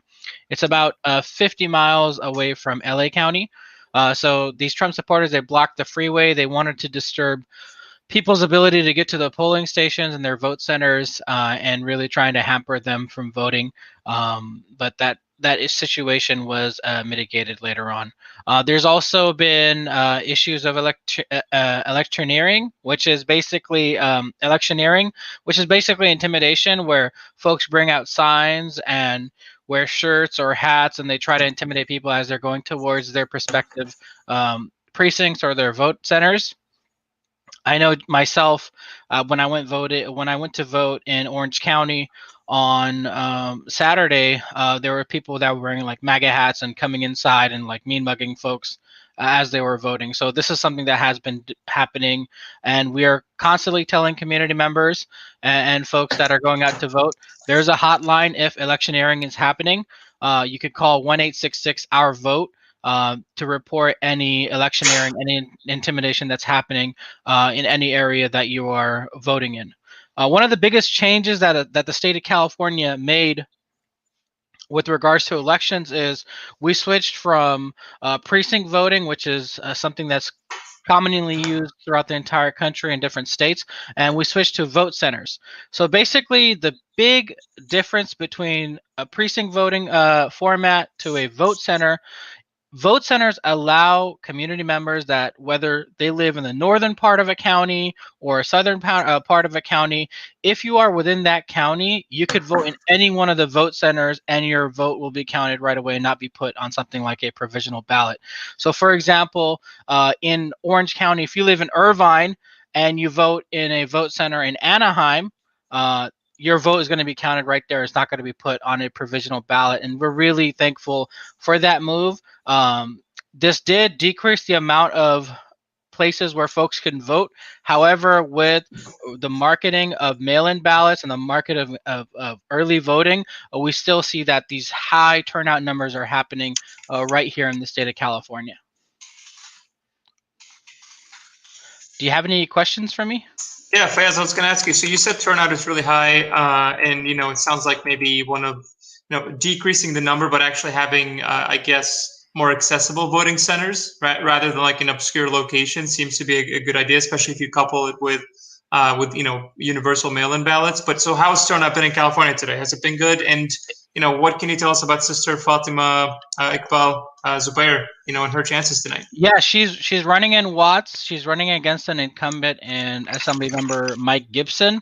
It is going to be a very difficult campaign for her because he is an incumbent and he has been endorsed by the California Democratic Party, and we know that the institution is behind him, including many local Democratic club, because folks that are coming into a race, into a district, even if they lived there historically, people in the community may not be used to their face. You see what I'm saying? And people in the institutions that hold power may not be used to a person's face. So one of the things that I usually try to do with candidates, especially Muslim candidates that I have really talked with and consulted with, is really letting them know to start early, show up to Democratic Club if you're running for the Democratic Party or the Republican Party, whatever party it is you're running for, or institution of the Green Party or DSA, to make sure that you make your inroads before you announce you're running, right? You don't want to announce you're running and then start showing up, because then what happens is folks in those institutions, they feel like, oh, this person is now getting involved. But when you build like a track record of a year or a few years, volunteering and working on other people's campaign, what happens is you build a Rolodex of people's information, of contacts, and then people are much more receptive when you approach them for endorsements, for fundraising, or for any support you need for your campaign. Yeah. Building your base. That is so important to do. There's also I'm also in Orange County, and there's a couple of local elections, like for city council. We have Faisal Qazi and Farah Khan, who's running for Irvine mayor. Do you have any updates on that, how their races are doing? The polling is going to be closing at 8 p.m., so we don't know until after 8 p.m. because Orange County is usually behind. I know the registrar of voters office website was down a couple of days ago, but we don't know yet. The polling has been very tight, so we don't know yet with regard to those two races. We also have another race in Artesia. Brother Ali's running for mayor in Artesia.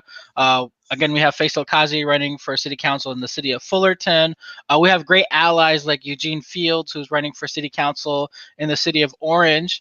And again, Sister Farah Khan, she's running for mayor of Irvine. She was serving as the city council member in Irvine, and now she's running for mayor. And the opponent she's running for, running against, has been really putting out a lot of Islamophobic literature, really attacking her and saying that she's some radical and all these crazy things.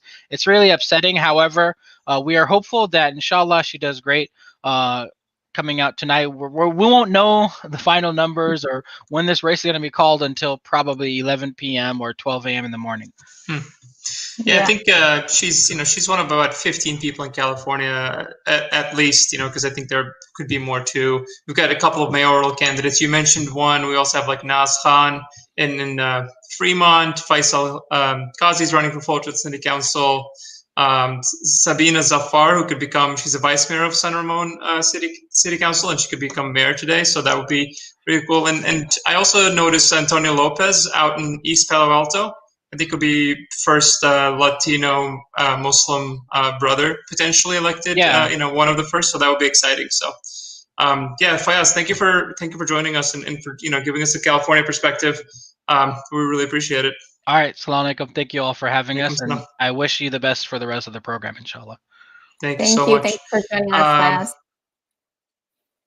We're going to bring in Hebah Kassem. She's got many years of experience of electing Muslim candidates in Michigan, and I know she's done work in Virginia.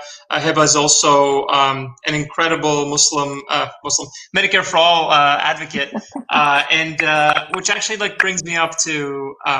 So I wanted to get your perspective on what's happening in Michigan, turnout today, those kinds of things, and how the campaign has been, what you've heard from back home, and what you've seen, and then transition to asking you a little bit about there is an increased amount of Muslim community activists who are stepping into issue-based advocacy, and you're one of those people, and it would be great to get that perspective as well. Yeah. So hi, Assalamu alaikum. Thank you so much for having me on. And I just want to say really quickly, I somewhat disagree with some of the things that Abbas said. Abbas, I have nothing but love and respect for you, but I work on progressive politics. So when you talk about conservatives,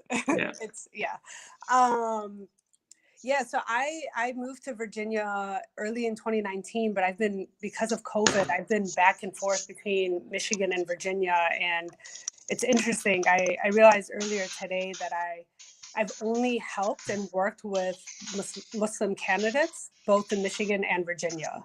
And I started in 2016 for Abdullah Hammoud, who is a state rep in the House. He was the first Muslim to be elected from Dearborn. And it's been interesting to see how things have changed within the Muslim community.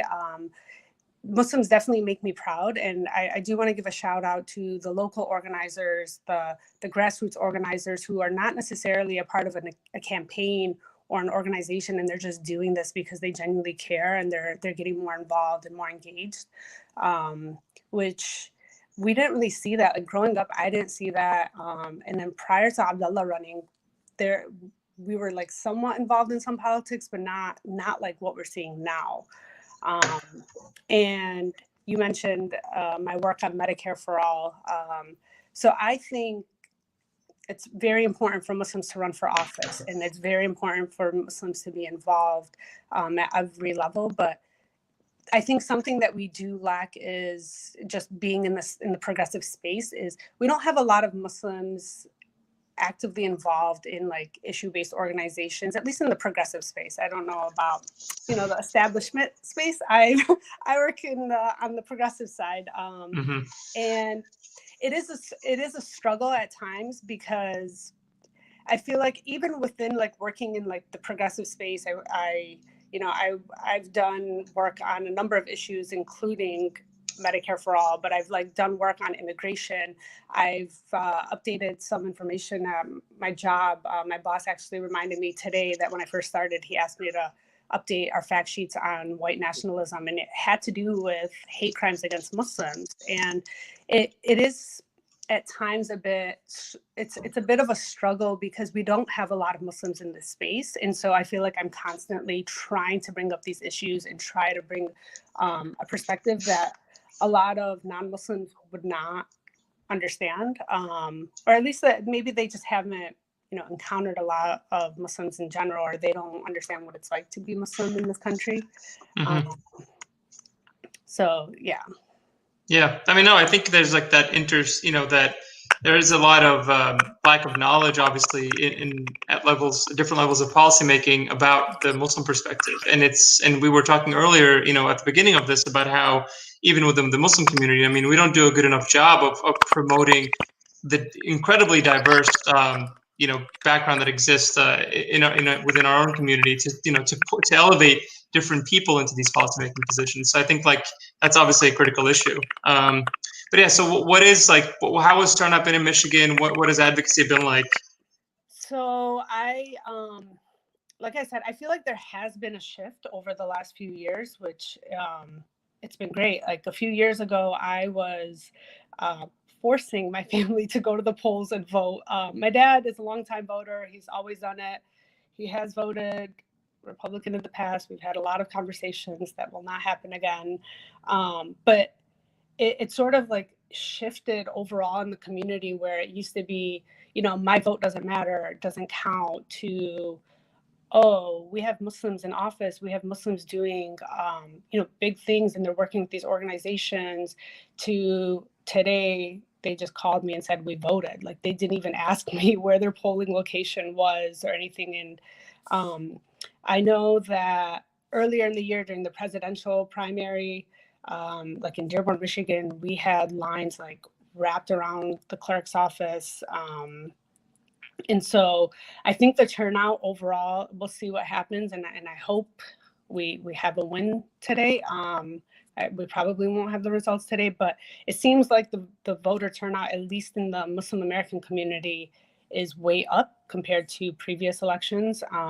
And I think a number of factors have contributed to that. And I do see, I'm fairly new to Virginia, but I do see that Muslims in Virginia are also very engaged. And I just saw one of the Muslim candidates who was running here actually just lost his race, which is unfortunate, but at least Muslims are running despite them losing their elections, and Muslims are getting involved. So I have seen an increase in voter turnout and just overall engagement within the Muslim community, both in Michigan and in Virginia.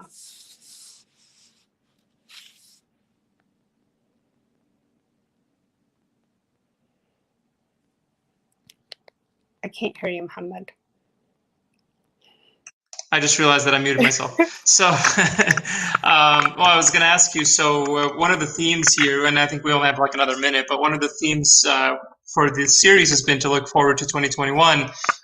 Do you have any specific candidates in mind, from the Muslim world for next year? Yeah, definitely. So Sam Rasoul is running. He will be on the ballot in Virginia. He officially filed for lieutenant governor. Sam Rasoul, for those who don't know him, I actually I learned about him when I moved here. Incredible. He's been a state delegate for 8 years. He's a progressive who works well within the party. And so he's running for lieutenant governor, and his election is in June. I don't know the exact date. So I will be bothering some of the Muslim organizers and asking for support. So he's somebody, because Virginia has elections every year, it actually works out well for him, because we can really focus on him, and then maybe some other local elections throughout the country. And then 2022 will be, the midterms, and hopefully more Muslims running for Congress. That's awesome. That's really exciting. Thank you so much, Hebah, for joining us, and for sharing that perspective. Appreciate it. We're going to bring in Dustin, and I think it's a good transition to talk about exciting Muslim candidates. We have Sister Rashida Tlaib, who I think, Dustin, you said she just won, correct? Her race has been called. Yeah, alhamdulillah, Rashida won. It was just called Justice Democrats is where I saw it, but I mean, if they called it, then that means others called it as well. So yeah, definitely. And Dustin, you've got a really great story, great experience with Rashida, and to talk about how representation matters, right, for the Muslim community. The experience you had with her last year, or was it maybe 2018? But if you can talk about that a little bit. No, it was almost a year ago exactly. This time in 2019, And Rashida came down here to the U.S.-Mexico border here in San Diego to join with us in some work that we've been building with the Border Church and the Border Mosque.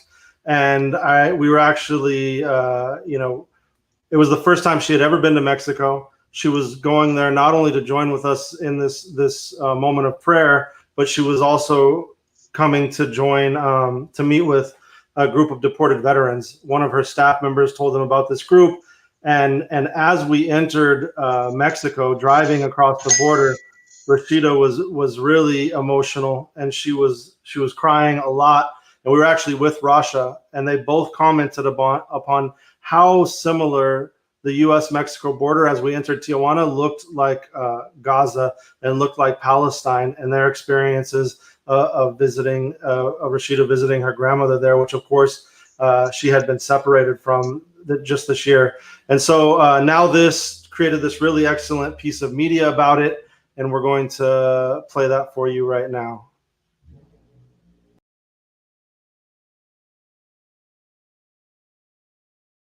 Instead of focusing on the American dream, we've created a nightmare for so many families.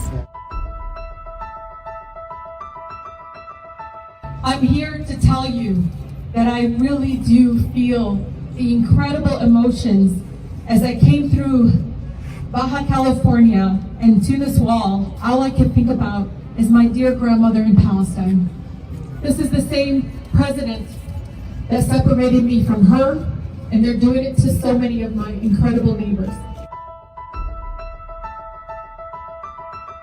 I'm here to try to understand, and then also to try to be refueled and doing something about it.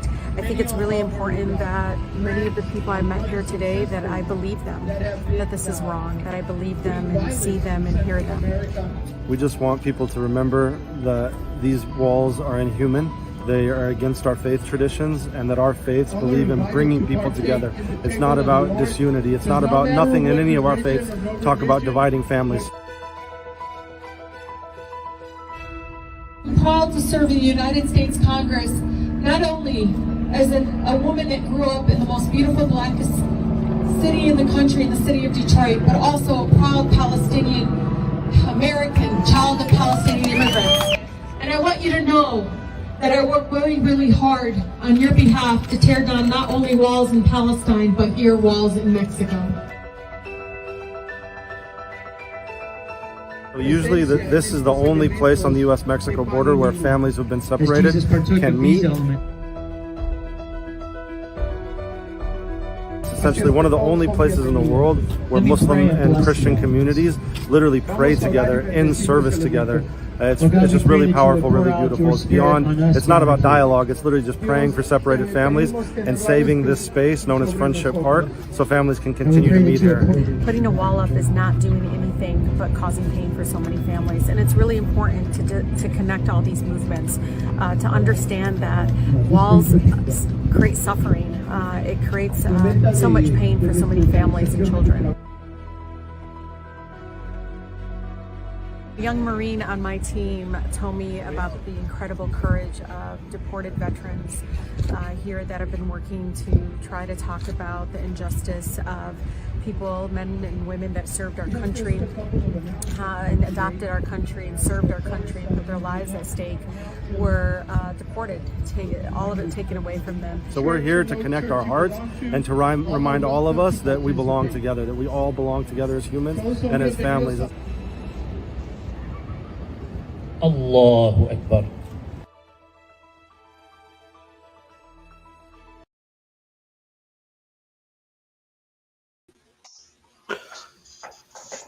Yeah, no, that's, I remember when Rashida and I think Rasha too, who was on earlier, they were posting about this experience and how incredibly moving it was, and just like reading about it was incredibly powerful and moving, and seeing that big group of people praying also at the wall was just very, very moving. Like it just tells you all about the different ways in which representation really can bring you into our government and into civics, right? Because you're seeing someone who doesn't just look like you or maybe sound like you, but just thinks like you, and it does certain things where you feel okay, I'm part of this nation's fabric.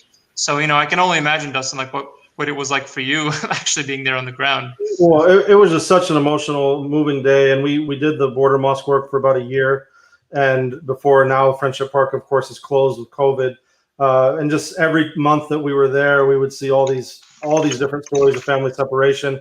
And so for a member of Congress to actually come and to be with us, and it was just so incredible. But there was one moment in particular that's not in that video that stuck out to me so much, which is where the group of Christians from the border church actually asked Rashida to come up at the end of their ceremony, and they prayed over her. And this is in a time where, of course, a congresswoman, even in her own state of Michigan, has all these threats from white supremacists, so-called Christians. And so it was really a powerful and moving moment for her. And she was just crying the entire day. And so God, you know, Allah bless our sister Rashida and Elhan and everyone that's on the front lines and being attacked in such heinous ways in these times, as we see with how close this election is looking tonight already. We have a long road ahead of us to truly transform this country. So with that, we will transition. Who do you want to bring on next? We also have Councilman Jones is with us now as well. If you want to bring on the group, or do you want to bring on Sam Rasoul? Why don't we bring everyone on? Yeah. Okay, cool. I mean, it's a perfect transition because, like, we're going to talk with some of some of the most exciting people and candidates in the Muslim space. You know, with Sam Rasoul and Councilman Jones, and I think, you know, the sky's the limit for both of them going forward. So I'd love to hear, you know, their thoughts about what we're seeing so far tonight in their states and around the country, and then, you know, what do you have to say about our community going forward? Welcome. Assalamu alaikum, Sam. It's wonderful to see you. Akeo, I hope you are feeling better. It's great to see you on this panel tonight. Yeah, we've had a lot of different folks coming on, giving us all different updates. And as a matter of fact, I think Hebah, that was just on a few minutes ago, mentioned Sam and that he just filed his paperwork for Lieutenant Governor that he is going to be running. That race is going to be next year, I believe, that election. So we're so proud of you, Sam. And I thought I saw Basheer Jones, but maybe not. Yeah, so it looks like he lost his connection. Okay. So yeah, let's go to Sam. Okay, Yeah. Sam. Yeah, take it away. Let us know what's happening in your neck of the woods there. And Yeah, what's the good word? Yeah, good evening. Assalamu alaikum. Most certainly a pleasure to be with you. Thank you so much for having me, and thank you for raising awareness within our community about the need to be involved and so many different levels. And of course, one of those levels is running for office ourselves, for sure. We're looking around the country, and I'm sure everyone is hitting refresh in so many different ways, trying to get a feel for where we're at. Clearly, for those on the Democratic side, it's not the runaway that some people thought it was going to be. And there are lots of, I think, lessons to learn. Well, I'm still very hopeful personally that there will be a Biden win.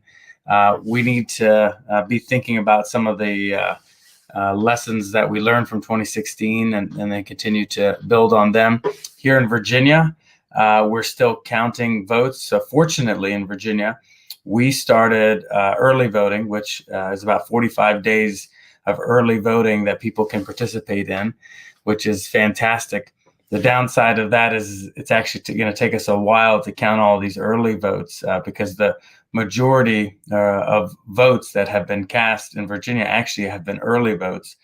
And so we're feeling pretty good about some of the turnout that has been happening here. You mentioned a variety of things, and I'm certainly happy to field any questions about my lieutenant governor race going into 2021, and then also what we should be doing as a community to ensure that we're organizing the right way. yeah, I think that's great. I think that's so important, you know, no matter who wins the election tonight, because for one thing is for sure, we're not going to know the results tonight. You know, it's going to take longer. Already we've seen like 3 states, I think Michigan, Pennsylvania, and another Wisconsin, who have said that, you know, they've received such overwhelming early voting ballots that it's going to take them a longer time to count. But I think one of the important things for our communities, and actually all communities, but most importantly for the American Muslim community to remember, is what do we do after November 3rd? We come out, we hear, like, we've been preparing, especially for this election, for the last 4 years, basically. And so it's here finally. Now it's not a time to breathe a sigh of relief, no matter what happens. We want people to exercise their agency after November 3rd. That's really when our work begins. So we would love to hear your feedback and your thoughts on how our community can stay engaged after November 3rd. Yeah, well, I think it's important, first of all, to find our roots. And for me, I mean, all of the stories and the hadith and that I hear, of course, is as Muhammad Sallallahu Alaihi Wasallam, as a social justice and economic justice warrior and advocate, or if you're going back to biblical roots, certainly Sayyidina Isa was the same way. And so, we're always trying to figure out how to sometimes play the current game a little bit better, but sometimes we need to ask ourselves how we can fundamentally try to challenge or change the game. And I think that that's important. When I look back to how I was originally elected, as the first Muslim ever elected in Virginia, but also I'm elected in the foothills of Appalachia. So I'm elected in the Bible Belt of Virginia. Very few Muslims in my area. It wasn't because I didn't go to school for politics. I don't really have a lot of great answers other than to say all I can come back to is this concept of niyyah, our intentions. And so when there's this great Rumi quote for all the Rumi fans. Yesterday I was clever, so I tried to change the world. Today I'm wise, so I'm changing myself. And if you really want to, I think, grow and go far in politics or in leadership in general, it's incumbent upon us, and I certainly don't want to be self-righteous about it or be preaching, but it's incumbent upon us to really challenge who we are and our intentions. It's really interesting how people have such a strong intuition to be able to read those intentions and moving forward. So I always think that the first step in leadership or organizing, the first step in your involvement is to do everything that you can on a daily basis, as I try to do myself, to challenge what our intentions are, because people feel it. They understand what they're dealing with that's in front of them. Clearly here in Appalachia, I had to build broad coalitions that were very different than me, and that's what we're wanting to carry into Virginia's lieutenant governor race in 2021. Yeah, I remember when I think not last year, maybe the year before, when I met you for lunch in your hometown. I mean, there wasn't I think a minute when you were not saying hello to someone or someone was not coming up to you. So your intention of serving your community, I think, is so obvious, and your constituents see that, and I could see that connection that you have with them. So that was amazing. Yeah. Thank you. Yeah, that's awesome. That's awesome to hear, Sam. I think that's something that a lot of other Muslim candidates and aspiring, I guess, politicians can look at and as a model. And I think one of the heartwarming or inspiring things for me for our community is we have obviously the incredible stars in Ilhan and Rashida and some others, but behind them are all these candidates and elected officials who are running for local races. Someone like yourself who's been doing this for many years. And yeah, it's a little bit in the shadows sometimes comparatively, obviously, but there is a lot of work being done. And tonight, we have 72 people in the general election ballots across the country, and the vast majority are, they're 2 members of Congress, and otherwise it's mostly just local races. And I think that's really, really important. We're going to bring in Abshir Omar into this conversation, because I think it's really, the work that he's been doing is very relevant to what State Rep Sam Rasoul just said. Abshir, you've been doing relational, organizing on steroids over the past year in Iowa and Minnesota. So yeah, tell us a little bit about that experience. I mean, we brought up Minnesota earlier as potentially the blueprint for Muslim organizing, and how you can just take over essentially. I think I saw on one ballot today from earlier this year, we had I don't know, out of 13 candidates, 10 were Muslim. So So tell us a little bit about, what's happening in Minnesota today and turnout, but also like the activism that you're doing. Absolutely. So on the relational organizing part, I think it's been a unique time for the Muslim community with this last presidential primary, and not so much this current general election. What we saw in Iowa was a state which is relatively white with a very small Muslim population, the Muslim community having such an outnumbered result for the presidential primary, because the Bernie Sanders campaign understood the importance of bringing everyone into the tent, of talking about issues and policies that affect people's lives, not about platitudes and sentiments that how people feel. And what we did is we had for the first time in presidential history in the campaigns, we had an entire Muslim organizing team with a regional organizing level director and several organizers under that person. And we held the first caucuses at mosques that the Muslim caucus helped facilitate. Thank you specifically to Ghazala, Tamim, and Rumi for the hard work that you guys have been doing. And what we saw in Iowa was on the election night, where Buttigieg claimed victory in Iowa, that the 5 mosques that we had the caucuses at went overwhelmingly for Bernie and 3 or 4 of those. And without those state delegate equivalents, Bernie Sanders would have lost Iowa to Buttigieg several days later when the vote tallies came in.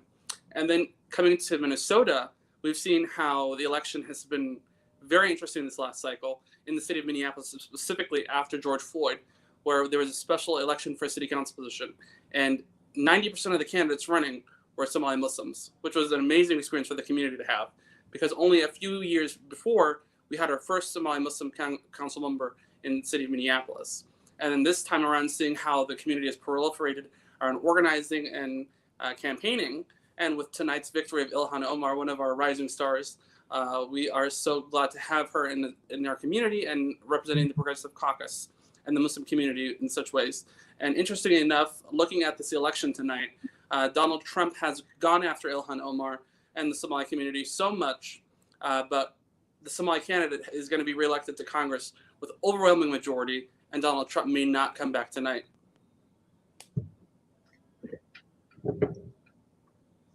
Yeah, no, I mean, I think having Sister Ilhan win re-election after the first year, when there was just, it wasn't really turbulent because of anything she was doing. She was just being brave and and speaking on what she believes in. But she kept facing all these different attacks, and I think conventional wisdom was telling us that she would struggle, and Sister Rashida would struggle. But I think you see, like, when you put yourself out there and you speak truth to power like that, and people respect that. Ultimately, people respect that, and they respect the hard work that she's been doing, and that the Somali community has been doing. So I think, like, bringing it back to Sam, and like, who's been doing kind of similar work, and you were talking about that. Are you seeing anything like that in Virginia, and do you think we can take these next steps in Virginia that they've done in Minnesota? Yeah, I really haven't seen relational organizing being used as well in Virginia. And in fact, that'll be a core piece of my campaign going into 2021. But to your point, Abshir, about having all these different candidates. Now, what I've come to learn is probably more important than the policy that I advocate for is, in fact, the capacity building that we're doing along the way. Because, how much really are Rashida and Ilhan and a couple of other few folks, how much are they going to be able to get done? Well, being just a few out of 400 and a total of 535, not much. They need a lot of reinforcement. And you had mentioned there's 70 plus Muslim candidates on the ballot just tonight. This is really the future, is trying to figure out how we mentor, build a pipeline of very qualified people who are ready to be public servants, but also to challenge ourselves to make sure that, in fact, we're bringing something that is challenging the game in and of itself, and not just wanting to outmaneuver some folks, because that intention, people can see right through it, and it becomes very difficult. If I try to play that game in Western Virginia, then I become a politician. So do you want a white, male, safe politician? Or are you going to try to find someone who's, for Sam Rasoul, who's the Muslim Arab in Western Virginia, I had to have a brand that was different where people could trust it to give me a chance and to see past my religion and my ethnicity. Yeah. Well, yeah. No, Sam, I mean, so Abbas Barzegar brought up something earlier about, building bridges, and you're kind of like touching upon the same theme here, right? Like about you're in a place where there aren't many Muslims, right? Like necessarily, but you being who you are and being, obviously owning everything about who you are. Can you talk about why that does matter for the community in terms of like protecting us against Islamophobia? Like how just having more representation like that, even in non-Muslim, areas, actually is like a way to combat Islamophobia. Yeah, I think the first thing is always be true to yourself. So, for example, I'm a pretty progressive person. I'm carrying the Green New Deal here in Virginia. But there's a difference between ideology and process, and sometimes it's conflated. The people who tend to be the folks who want to work in coalitions tend to be sometimes viewed as moderates or centrists. And we've aggressively challenged that to say, no, I can be a bold progressive, one of the most progressive here in Virginia. But at the same time, I'm ready to work with anyone who wants to improve Virginia. This is very important for us as, I'm going to use this term, ultra minorities, because we are forced to build coalitions to be able to protect basic values that help all of us in our way of life.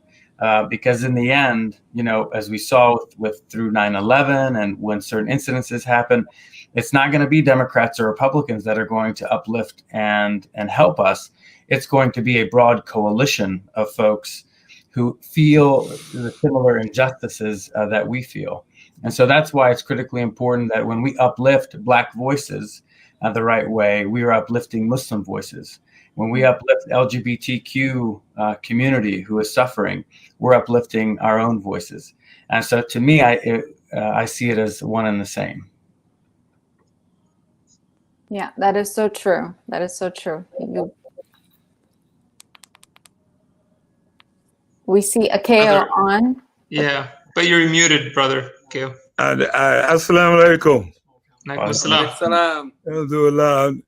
I'm up here jumping with some joy and also some sadness, because in Des Moines, and I were trying to take back the house, and I'm looking at our federal districts and look like we're going to keep District 1, 2, and 3. Looks like we're going to lose 4 in the House, but it also looks like we may take the Senate race for Iowa. It's still in the air. It's still about 48% that's only been counted, but we've lost, we lost a couple of 3 House seats, that we were holding. So we've lost those 3 House seats. So it's making it a little difficult for us to keep the House. But anyway, I have been listening off and on. I just been sitting here fielding telephone calls with people calling me from all over asking what I was doing. And then people in Iowa asking me. I told them, that unfortunately, mashallah, it's Allah's God. I'm not, so what happens, happens. It just shows the work we have to do. So I just want to know, was there a question for me when you came? No, you answered. You kind of started answering the question by telling us about, Iowa. So yeah, but and it's real tight. For there's 54% in. Vice President Biden is still leading in Iowa right now. So that's going to be very interesting, because we did want to turn the state blue. And it's good to see Brother Abshir. How you doing, my brother? Assalamu alaikum, Sheikh. Wa alaikum assalam. But Abshir, I'd want you to ask the Sheikh a question, since you're the resident Iowan here. All right. So my question for you, Sheikh Abdul Samad, is looking at this last cycle in the presidential primary. I know a lot of candidates were courting you for their endorsement. And looking at the field of Democratic candidates, I could say the Des Moines Register, the only endorsement that had a full-page spread was the endorsement that you gave, Sheikh Abdul Samad, to Senator Sanders. And what was your sense from the other candidates vying for the for the primary, the caucus in Iowa, and why you chose Senator Sanders, and what were the most important issues to you, not only as a Muslim state representative, the only Muslim state representative, but also as the longest serving African American in the Iowa House. What were the issues that were important to you? Because those two community groups are the ones being touted by the Democratic Party as being key to winning this election, especially in a lot of these battleground states. The issues for me during that time and even now is candidates, even local candidates, that can look beyond their hand. You know, individuals have to look nationally and globally. And when I hear candidates talking nationally and globally, because when we talk about racism, when we talk about the fight of Black people, you know, we're not just talking about the United States. We're talking about what's happening in Nigeria. We're talking about what's happening, you know, globally. When we talk about, you know, Latinos, we're not just talking about United States, because the United States is a symptom of what is going on in the world today. When you deal with the local candidates, you know, the same thing. When you deal with Muslims, you know, Senator Sanders is the one that talked about Palestine, you know, talked about what needed to be done. You know, he didn't have a lot of solutions. Let me be real clear. But he talked about it. He put it on the table. And if you can't put the Palestinian issue, and I don't want to say conflict, you know, it's not a conflict, it's a massacre. You know, what's going on in Gaza is a massacre. You know, we have to be able to put that on the table and have that kind of discussion as Senator Sanders did. You know, and I'm hoping that if, inshallah, the transition takes place with Vice President Biden and Senator Harris, that we are able to bring that to the table. I also say, you know, and let me be short. I know we're carrying on, you know, on time, the show on time, but I also want to say that it will be up to Muslims to bring this to the table. I don't want us to depend on politicians to take on our issue or to tell our story. I want us to be aggressive, to be able to tell our story and take on our issues. And we have to let them know that in 4 years, it's only 4 years, that if you're not taking our issue now, you know, and I speak for myself, I don't want to hear about Muslim issues during the election if you can't take it on now. I don't want to hear about issues of Black people and in the world if you can't take that issue on now. Because we have put individuals on alert. We have laid it on the table. You know, it's not anymore. And we as Muslims and people of color and immigrants, we have to understand we're coming to the table. We're not going to be the menu anymore. We're going to come to the table with a full course meal.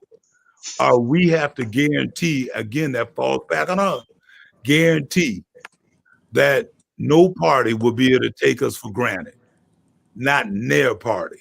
We need them to vie for our vote, just as if any other people, they vie for the Jewish vote, as they vie for the middle class women, the upper class white women. You know, we need to vie for that. But we need to be able to be candid about that. We need to have real conversations about that. And we cannot be allowed and should not be allowed to bite our tongue. And if Muslims and people of color, those who want to bite their tongue, get the hell back, sit back, ride the train, and as we go forward and we're able to make it, then get on board, because we're there for you too. We're not going to leave you behind. We're going to be there, but we must be so aggressive. And I'm not talking about violence. So whoever's watching this and wants to go run off of that, call me before you do. But just don't, you know, we're talking about entering this game of life. And we're taking a position that we know life is fair is people who are not. Politics is good. It's people who are not. And those people who make and bring those issues to us, Brother Abshir and all my beautiful brothers and sisters there, you will hear from us from November 4th on. You will hear from us. I like that. Yes, we have to be aggressive and we have to frame our stories and our issues. You know, it's high time that we did that. We cannot allow the media, other politicians, and other people to represent us or to speak for us or on our behalf. I think that's one of the biggest issues why we are in the situation we are today. So I like that analogy, and I think it's time that Muslims host the banquet. How about that? We are not going to be on the menu, but we will host that banquet.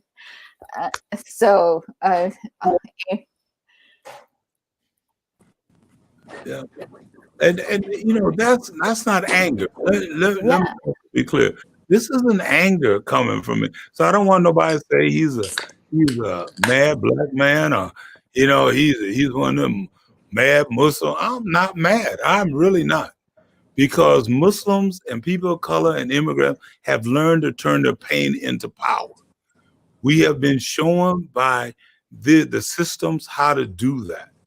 You know, but most important, what they have allowed us to do now, and if we don't take advantage of it, we fail. What they have allowed us to do now is show how not to work in silos, but how to work together.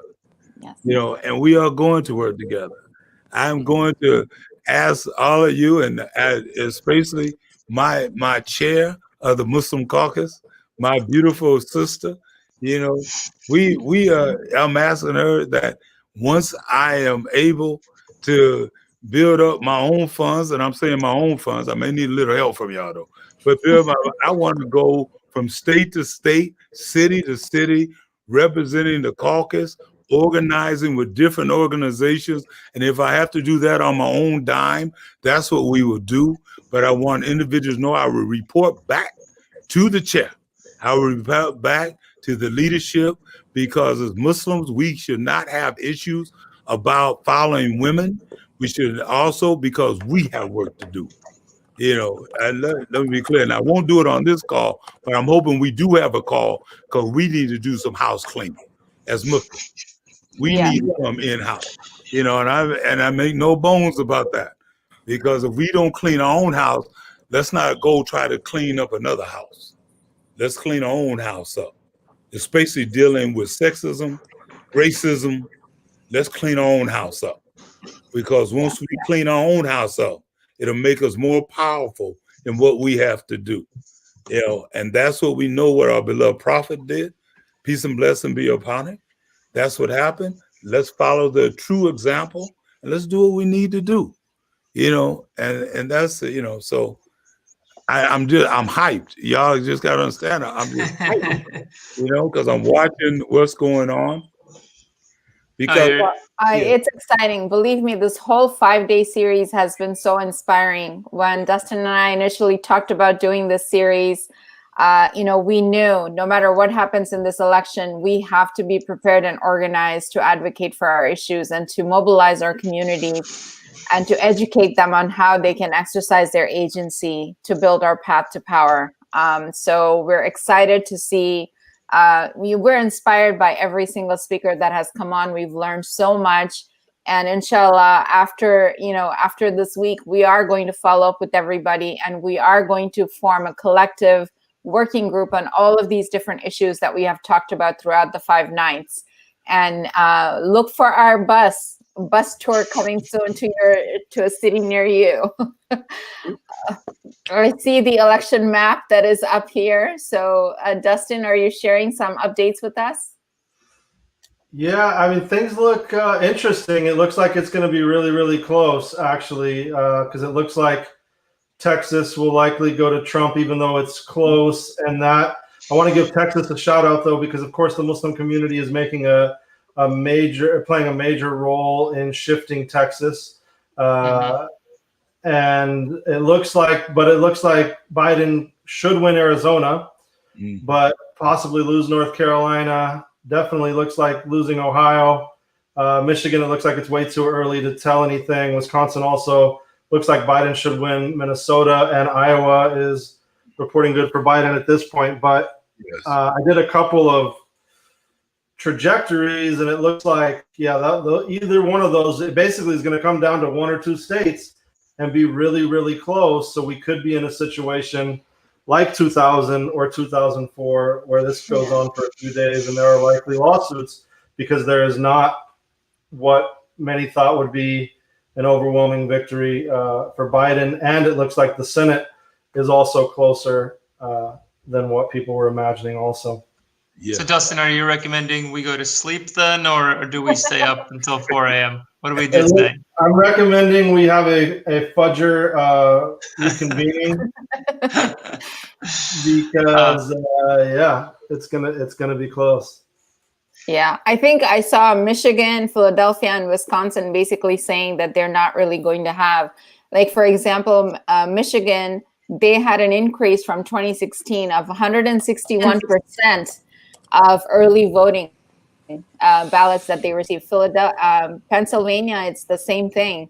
And they had 2.4 million early voting that came in. So that needs to be counted. And they were predicting that by 11 p.m. tonight, which is right now around this time, they were only going to be able to count 50% of all their ballots. And Wisconsin, I think they had 1.8 million early votes, and they're saying between 3 to 6 a.m. tomorrow morning before they're able to actually say, what that count looks like. So, it's not going to be a sweep as we thought. It's, again, it tells you where this country is. Like, we are so divided.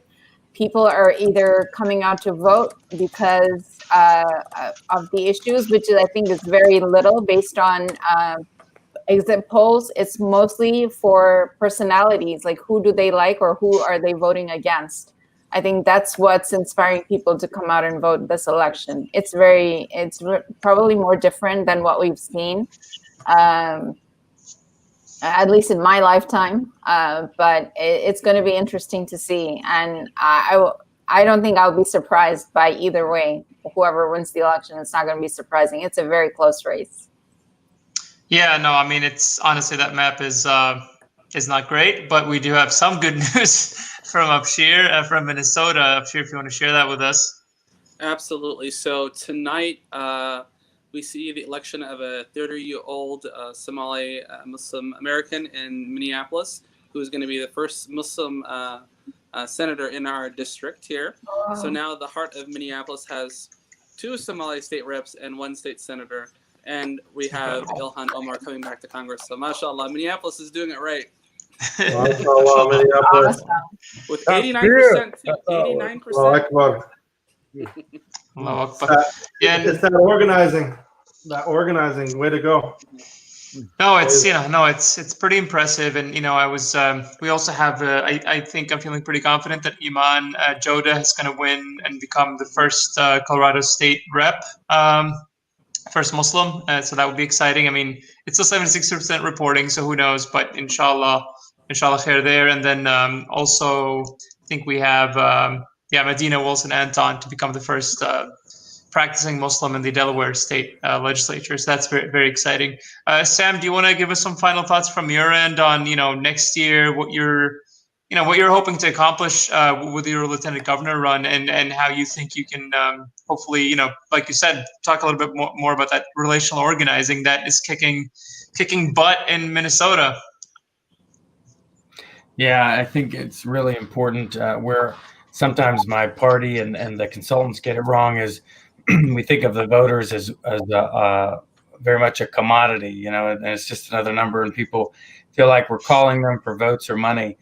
But when we look back at successful models, either especially when you look back at unions and the way unions used to organize at their height in the 50s, 60s, and 70s, it was a lot of relational organizing. I mean, your problem was my problem, and really trying to spend a lot of money on proactive services, trying to really meet people where they're at. I think it's really important to understand that voting is not a logical decision. It's an emotional decision. Mhm. And with that emotion, I mean, the two top emotions are fear and trust.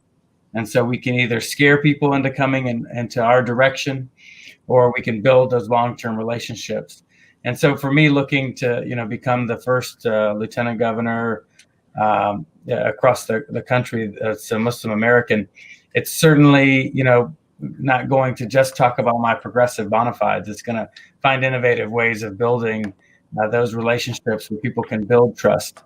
And I think looks like tonight we're going to have an autopsy, even with a narrow Biden win, on what went wrong. Why are we still not connecting, even with all that happened in 2020? I think there'll be a lot of good lessons for us to peel back and see. Look, if you can't meet people where they're at and try to help them with their needs today, it's just really tough to build a great relationship with them, because it's just not going to be enough to be anti-Trump. Yeah, that's so true. I think relational organizing is so important, especially in the American Muslim community, because we have such a diversity. There's lots of immigrant communities, language barriers, a lot of people who've never voted even back home in their countries who are here, and first-time voters. So trust is a huge thing, like you mentioned, Sam. And I think when they hear from people they trust within their own communities, who are organizing on the ground where people are at, it makes such a huge difference. And we saw this in Iowa, Abshir. We were, with all of the work that you guys did on the ground in organizing all of the Muslim turnout in the 5 mosques that we were able to do, I think is a testament to how successful relational organizing can be. So I strongly believe that it's very important for our community, and the Muslim Caucus has been doing that since all across the cities that we're organizing at a grassroots level. So this again, we're not going to know the results of this election tonight, but there is some good news, some on the down ballots, inshallah. The candidates that we're all rooting for, will win their candidacy, and tomorrow is a new day. Either way, it's a new day, it's a new beginning, and we have to be ready for the challenge that is ahead of us. So we want to thank all of you, everybody that joined us tonight on this call, on this forum, and the last 4 nights. This has been an amazing live series that we've been able to produce. I just want to leave everyone with this quote that Stacey Abrams quoted this morning. "I'm not optimistic or pessimistic. I'm determined. This is my resolve. I am holding my own spirit, and I wish it for all of you." So, that's it.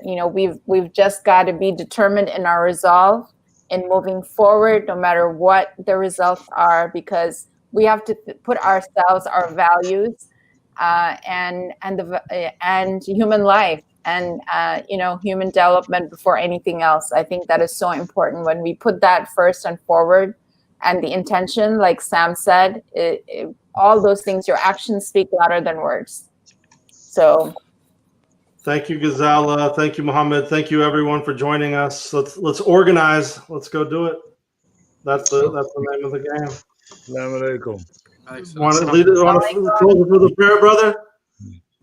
Please, one of the brothers do that. I'm so hyped.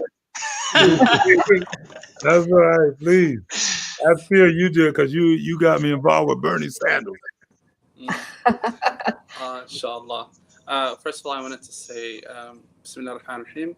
May Allah make the hearts of the Muslims strong in this country. We are living in a time where there is so much fear, anxiety.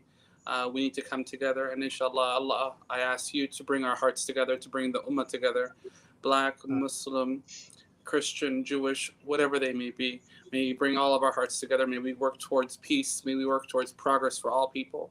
May we feed our neighbors. May we help the homeless. May we help the orphans.